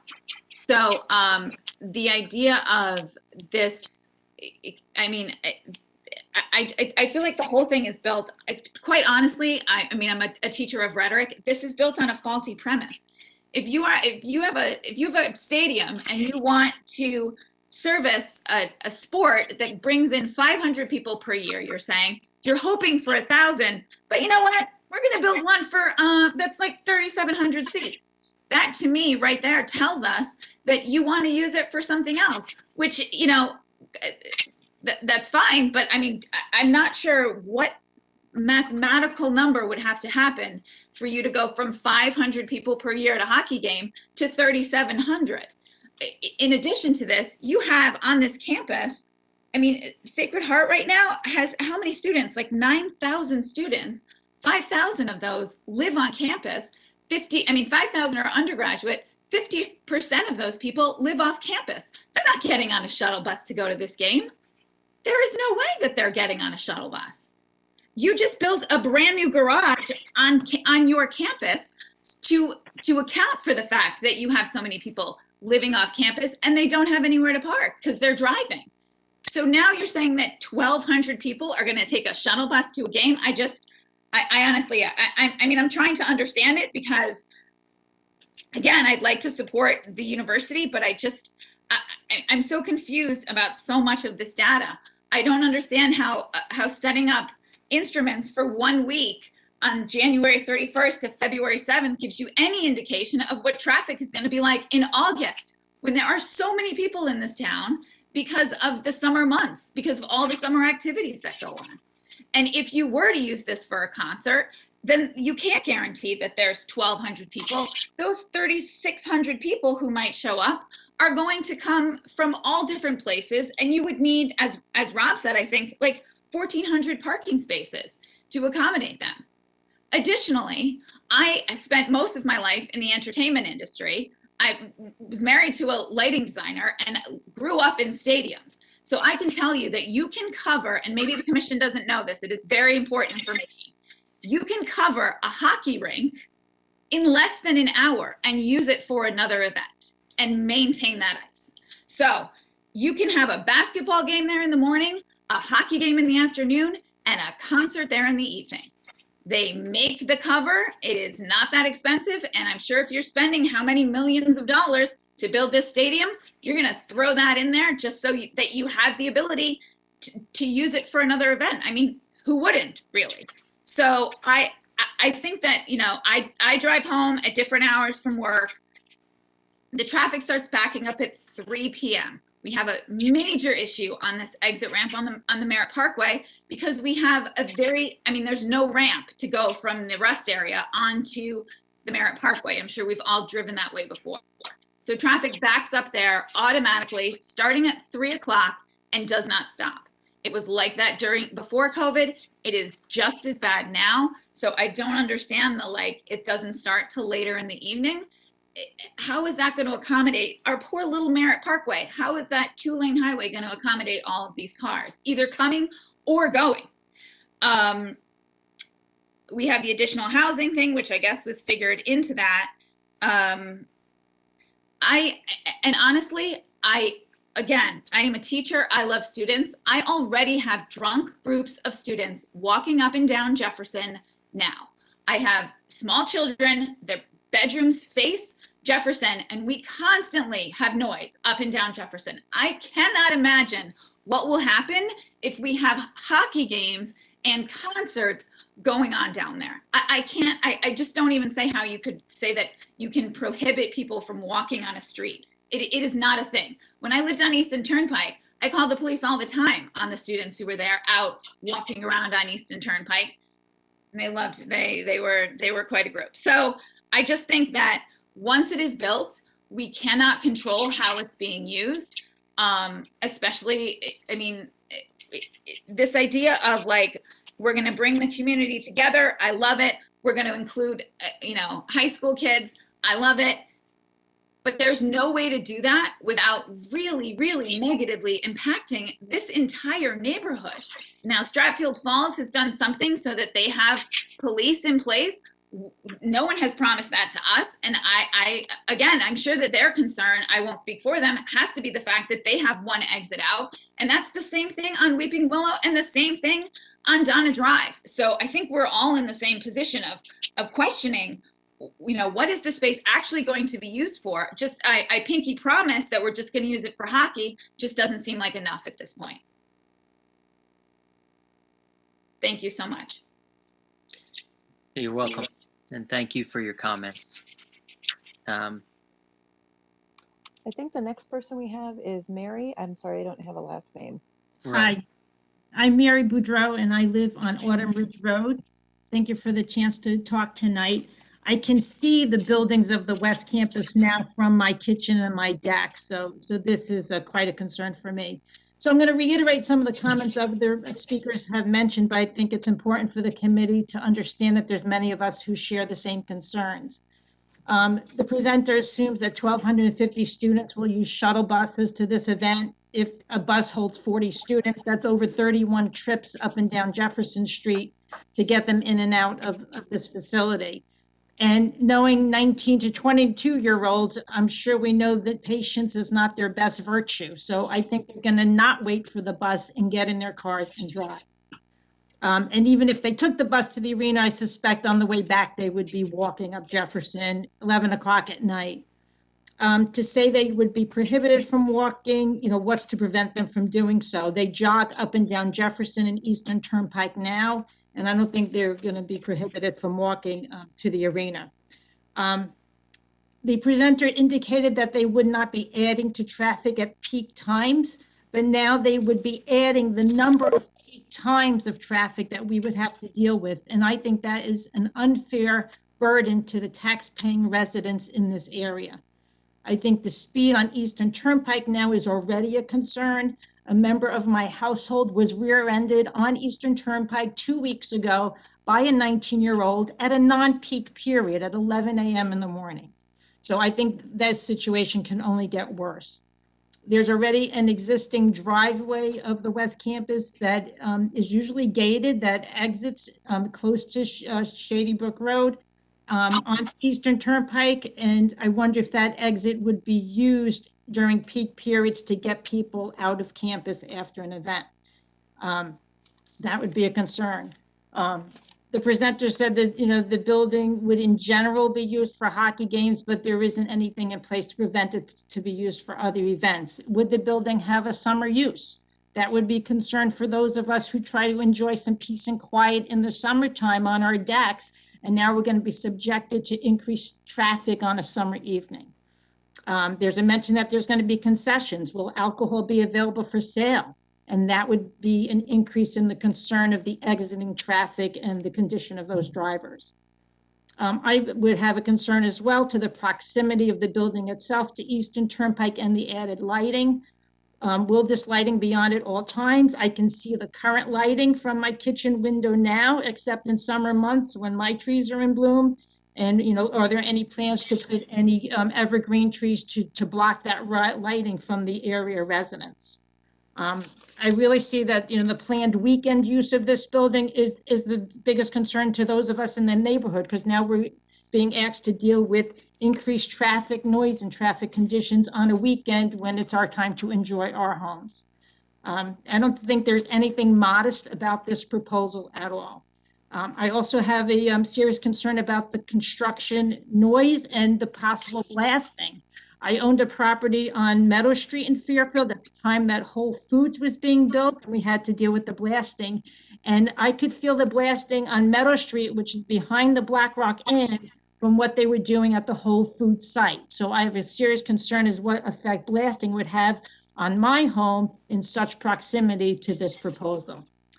So those are my concerns, and I hope you make the right decision here. Thank you for your time.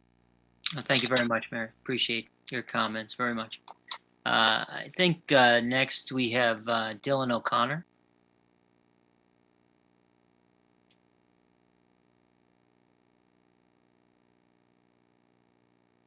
Mr. O'Connor. I see you in the room, but not on video. Are you still there?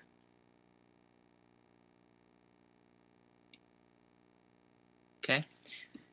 We'll circle back, I guess. Next would be Mr. Weiss. Okay, Mr. Weiss.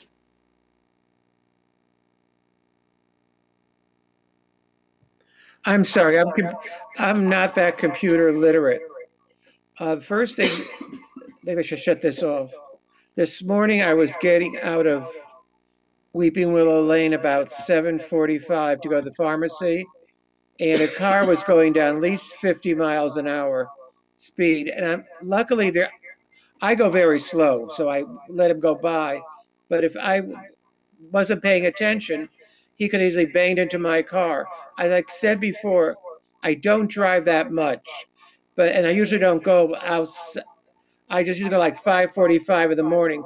This was 7:45, and there were two cars. One was going at least 50 miles an hour down Jefferson Street, and also when I drive, I worry about the walkers going and the people jogging that, God forbid, they would jump in front of my car. So I don't drive that much. And actually, I think for the safety of the walkers, the joggers, and the speeders, I think it's going to be too much traffic. Thank you very much. How do I mute this, Joe? Thank you, Mr. Weiss. Let's see. I think that's it from my list. I think Mr. O'Connor is he's trying to he dialed in and he's trying to make that work. If we could just give him a moment. Sure. Any other members of the public want to be heard? Just to get a line together. No. Okay. Okay, O'Connor. so Can we hear you? I just dialed back in. I'm sorry about the technical difficulties. Can you hear me? Yes, we can. All set, loud and clear. The floor is yours. Sorry about that. Not sure what that was, but my name is Dylan O'Connor. I'm the co-president of the Stratfield Village Association. We are an organization that essentially speaks on behalf of a lot of the people that live in the Stratfield area. We have a large Facebook presence, about 1,000 members. We interface quite frequently with the town and try to be a voice for the neighborhood. We're currently involved in a bunch of projects in the neighborhood, the first and foremost being a Four Corners project, which is a beautification and safety enhancement project at the intersection of Fairfield Woods Road and Stratfield Road. So, obviously it's hard in this day and age to be the voice of everybody, but I wanted to speak on behalf of the Stratfield Village Association to kind of give some context as to, our experience with Sacred Heart related to this project. So, very early on in the process, Sacred Heart University reached out to us to let us know of the proposal to build this hockey arena. And, in turn, we listened to what they had to say, and we communicated out to the neighborhoods what their plans were related to this hockey arena. And the feedback that we got from the people that follow us and attend the community meetings that we do was there were basically three main concerns with this project. The first, of course, being the traffic concerns. Secondly was the aesthetics and the visibility of it. And then the third concern that the community had was around what kind of use would the community get from this property. So armed with those concerns, we circled back with Sacred Heart to address these concerns. And, they shared with us all of the information that you all heard tonight related to traffic, which we then relayed to our membership and the people in our community. And overwhelmingly, people were happy with the response that we got from the university, that the impact was going to be minimal and it was going to be on the weekend. And we were very clear with Sacred Heart that, you know, the community that interfaces with the Stratfield Village Association would be on board with this, as you know, assuming what you've told us is accurate, that, you know, it's going to be Friday or Saturday, and the traffic study that you've shared with us is indeed what, you know, we can expect from a traffic standpoint. From an aesthetic standpoint, essentially, you know, the impact is basically nothing. If Sacred Heart were to build the arena tonight and you were to drive by it tomorrow, you'd have no idea that it was there, because it's, you know, it's as you heard from some of the presenters earlier today, it's below grade. You can't see it from the street. You can't see it from the Merritt Parkway. So from a visibility standpoint, it was negligible. And then, you know, the final piece that our community was interested in and concerned about was the ability to use the arena. And Sacred Heart has assured us that we would have community use of this facility. You know, I've heard personally from many people in the community that have, you know, sons or daughters that play hockey, and they have to go to Wonderland of Ice or Shelton. So they were in favor of the idea that this was something that the community could get behind. So, you know, I'm trying not to, you know, take a position. Obviously I have an opinion as a private citizen, but from the standpoint of the Stratfield Village Association, you know, Sacred Heart addressed all of our concerns related to traffic, visibility, and the community's use of the property. And, you know, until this meeting, we have not gotten any additional feedback, either negative or positive, related to this initiative. So, you know, we feel like we've communicated to our neighborhood about this project, and the feedback has generally been well received based on what Sacred Heart has told us around traffic, visibility, and the community impact. All right, excellent. Well, thank you very much for that. We appreciate the feedback. I think we just have one last person, Jamie. Yeah, thanks very much. My name is Jamie McCusker. I'm co-president of the Stratfield Village Association along with Dylan. And I just wanted to add a couple of things in terms of context. First of all, you know, as Dylan said, we're a registered 501c3 nonprofit with a mission of making sure that, you know, we care about the welfare and all aspects of the neighborhood. And so this has been something that obviously we're very, you know, involved in and want to know information about since day one. And as Dylan said, you know, the Sacred Heart University, to their credit on this and in everything else, has been very transparent with us. And they've been very communicative since the beginning. And they came to us and told us what their vision was. And we've met with them on several occasions, all right, you know, 3 or 4 times. And besides that, we also hosted town halls where we invited everybody from the neighborhood to come and hear and see what the plans are, voice their concerns, you know, get their voice heard while they can. On the last meeting, which was a town hall meeting where we had almost 100 people from the neighborhood attend, Mike Kinney, who was the head of development of Sacred Heart University at the time, outlined the plans, and he took questions from the neighborhood. Needless to say, as Dylan, you know, mentioned, the main concerns were obviously related to, you know, traffic, visibility, and access to the rink.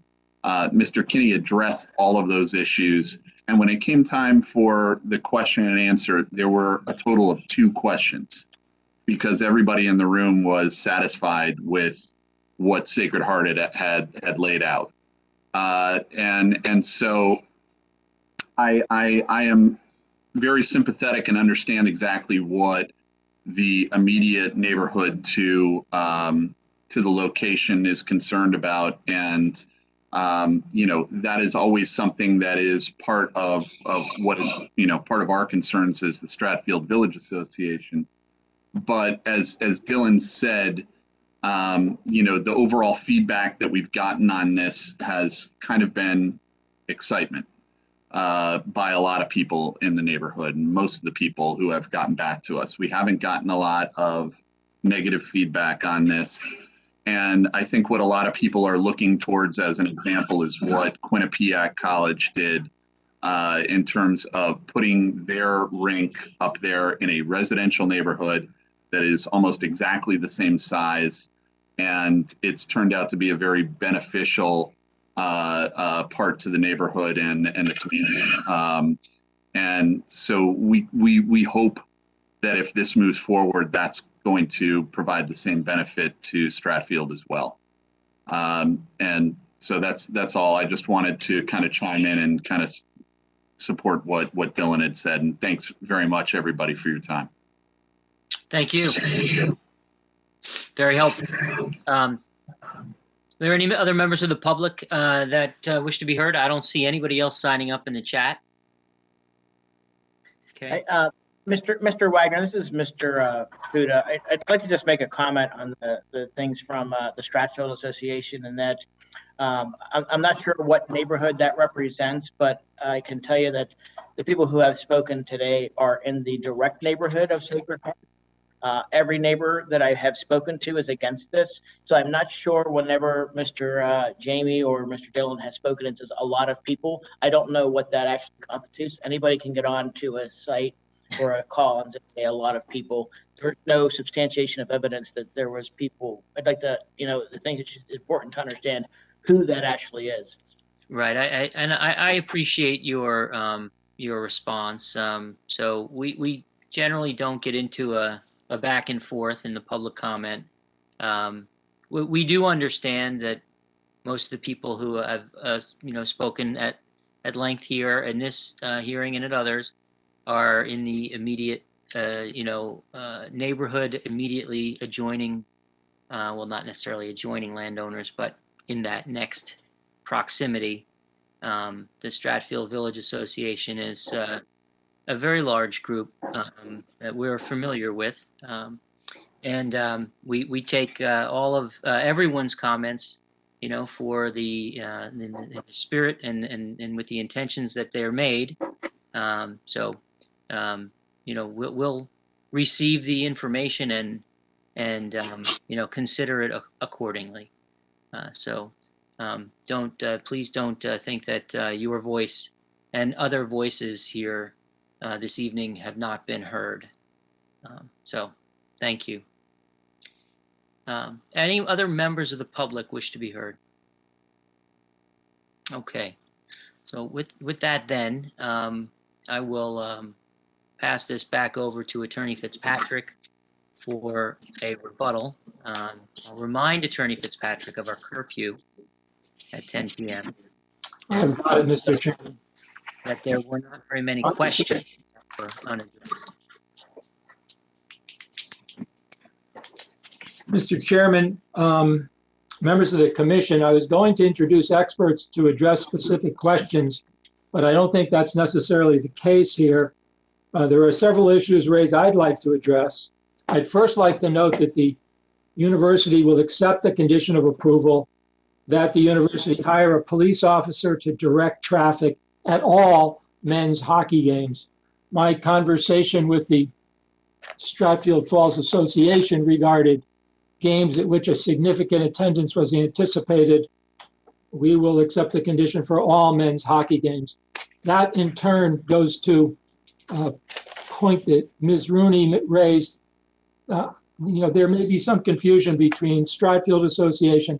What the agreement that I have is with Stratfield Falls Condominium Association.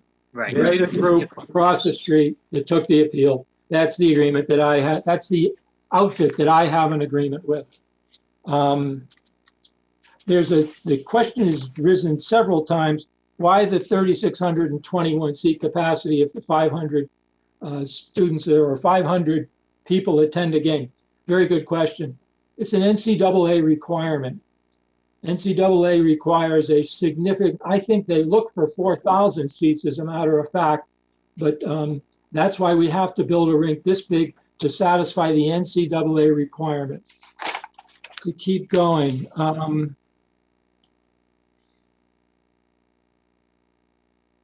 Certainly, you're not going to take traffic counts in August when school's not open.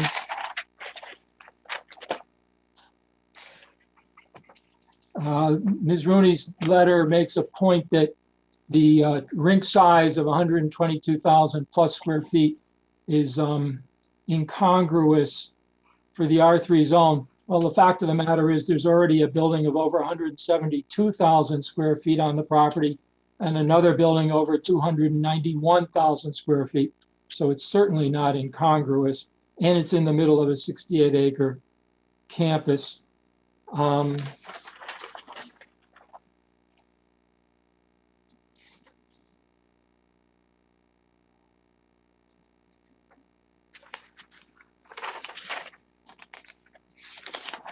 Some of the other comments I will not reply to.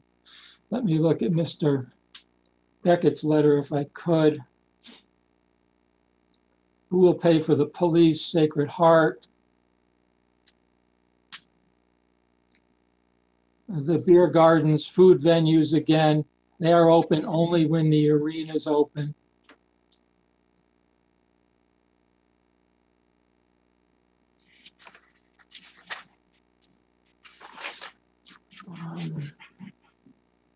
In closing, Mr. Chairman, I'd like to just reset the regulatory framework. The university is a permitted use in this zone by a special exception. The minimum residential square footage requirement for a building lot is 20,000 square feet. This is 68 acres. The proposal here is to construct a university hockey arena. The seating capacity of 3,621, including standees, is not significantly different from the 3,500 seat convocation center recently approved by this commission for Fairfield U. This hockey arena will be a valuable addition to the community. The arena will be used in part by the town of Fairfield. Your file includes a letter of support for this application written by Anthony Calabrese, the Director of Parks and Recreation for the town of Fairfield. Mr. Calabrese states he has engaged in conversations with university representatives and confirmed the town will have access to ice time. You've heard Mr. Galante's traffic report. I really can't expand on that. I think the utilization of police officers to direct traffic at the university's expense will only mitigate that. There is a benefit to the town of Fairfield. A healthy Sacred Heart University is a plus for the town of Fairfield. The university, its staff and students spend hundreds of thousands of dollars, if not millions, in the Fairfield area. The university believes that the presence of a hockey arena on campus will enable it to compete on a national level and will support student interest and involvement. The arena also provides the opportunity for men's and women's club teams, intramurals, broom hockey events, figure skating, etc. There have been discussions with the Town Department of Recreation and local hockey team coaches, and we anticipate the town of Fairfield to use of the arena for boys and girls teams as well as for general town use. We anticipate that the arena will become a true university and town asset. I believe the record before the commission supports the university's application to add a state-of-the-art facility to its campus and is worthy of the commission's support.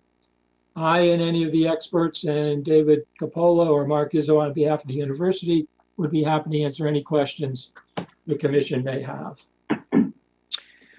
Very good. Thank you very much. Are there any other members of the commission that have any questions for the applicant before we convene? Yep, I see Commissioner Braun, Francis, Levy. So let's go. Commissioner Braun.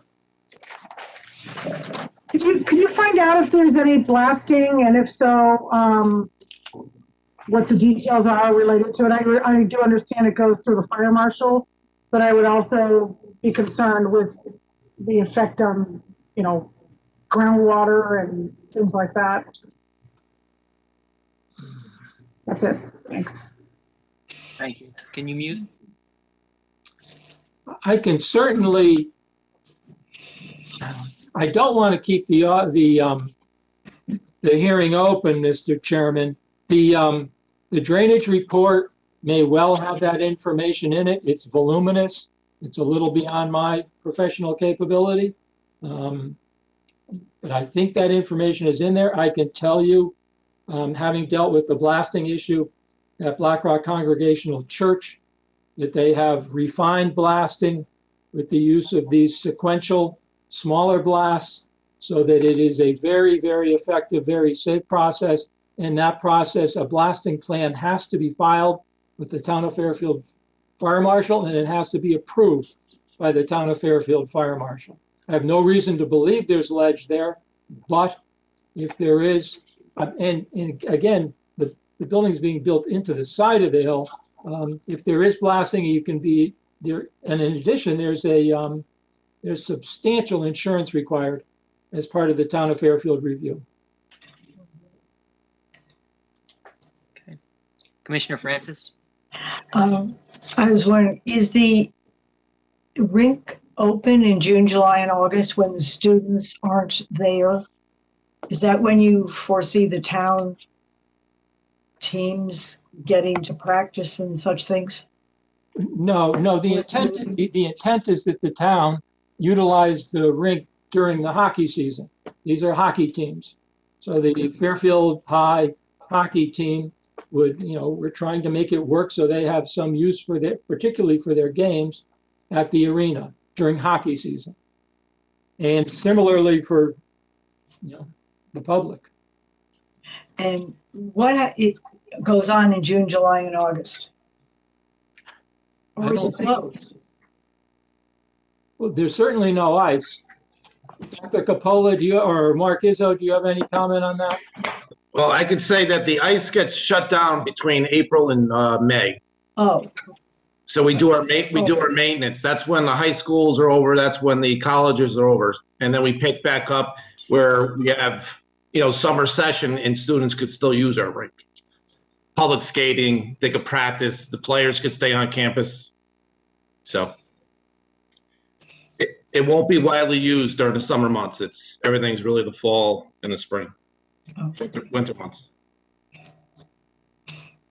Okay. And will you, there won't be an opportunity for these young children to have like peewees and mites and all that, a real hockey program in Fairfield, right? It would just be Notre Dame and Fairfield Ward and Fairfield Ludlow. Right now, we're discussing this with Ludlow and Ward and possibly Notre Dame next door to us. Sure. So just to clarify, we received a letter from Notre Dame supporting the application because they understood they would be, allocated ice time. I think, in the other letter that we received from Anthony Calabrese as the commissioner of the Fairfield Parks and Rec was that the town would also be allocated ice time for members of the public to, utilize the rink. Correct. Open ice time. Yeah. So, my inclination is to make that a condition of approval. Yeah. We can talk about that when we consider the application later. My inclination, as we talked about earlier, as well, is to make a condition of approval that if the facility is intended to be used for some other event other than hockey, at which you'll have more than 1,000 people, that there be some process put in place to give the neighborhood notice and an opportunity to engage on, to deal with, some issues. But we can talk about all that. And Attorney Fitzpatrick, if you have comments on any of that, you can speak up.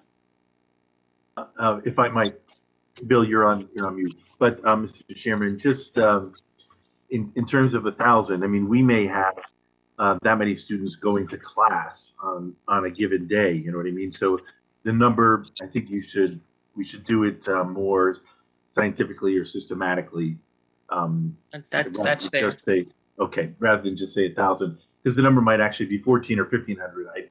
I don't know for sure. Well, that's a fair point. And I'm not speaking about the numbers of students that might, be coming to campus, but it would be an event at which you anticipate in excess of X number of attendees. Good. Okay. Right, That- at the facility. that makes And, then if it's not 1,000, I solicit your input on what that number, what you think that number should be. Thank you. Yeah, we'll committee with the registrar, et cetera, just to make sure we get it right, because we want to be full of integrity in whatever we promise. Yeah, very good. I have one more comment. What makes the college arena so attractive to a community is starting the children's hockey programs for the young kids. So I would hope that could be worked in somehow.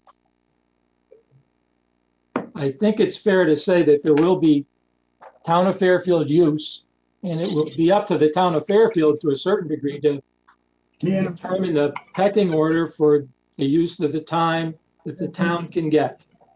If it's going to be high school games, it's one thing. If it's going to be high school practice, it's another. If it's going to be pee-wee, it's yet another. The university is going to have significant demands on the arena. We're certainly going to make sure that the town of Fairfield has some use of the arena, but we cannot dictate to the town the allocation of its time, I don't think. Thank you. Commissioner Levy? Thank you. I understand that the primary focus will be for ice hockey, ice-related events. There might be university uses which exceed 1,000, in which case there'd be notice. Is it contemplated at all that this would be used for any commercial purposes or leased for any events to any entities other than the university? David?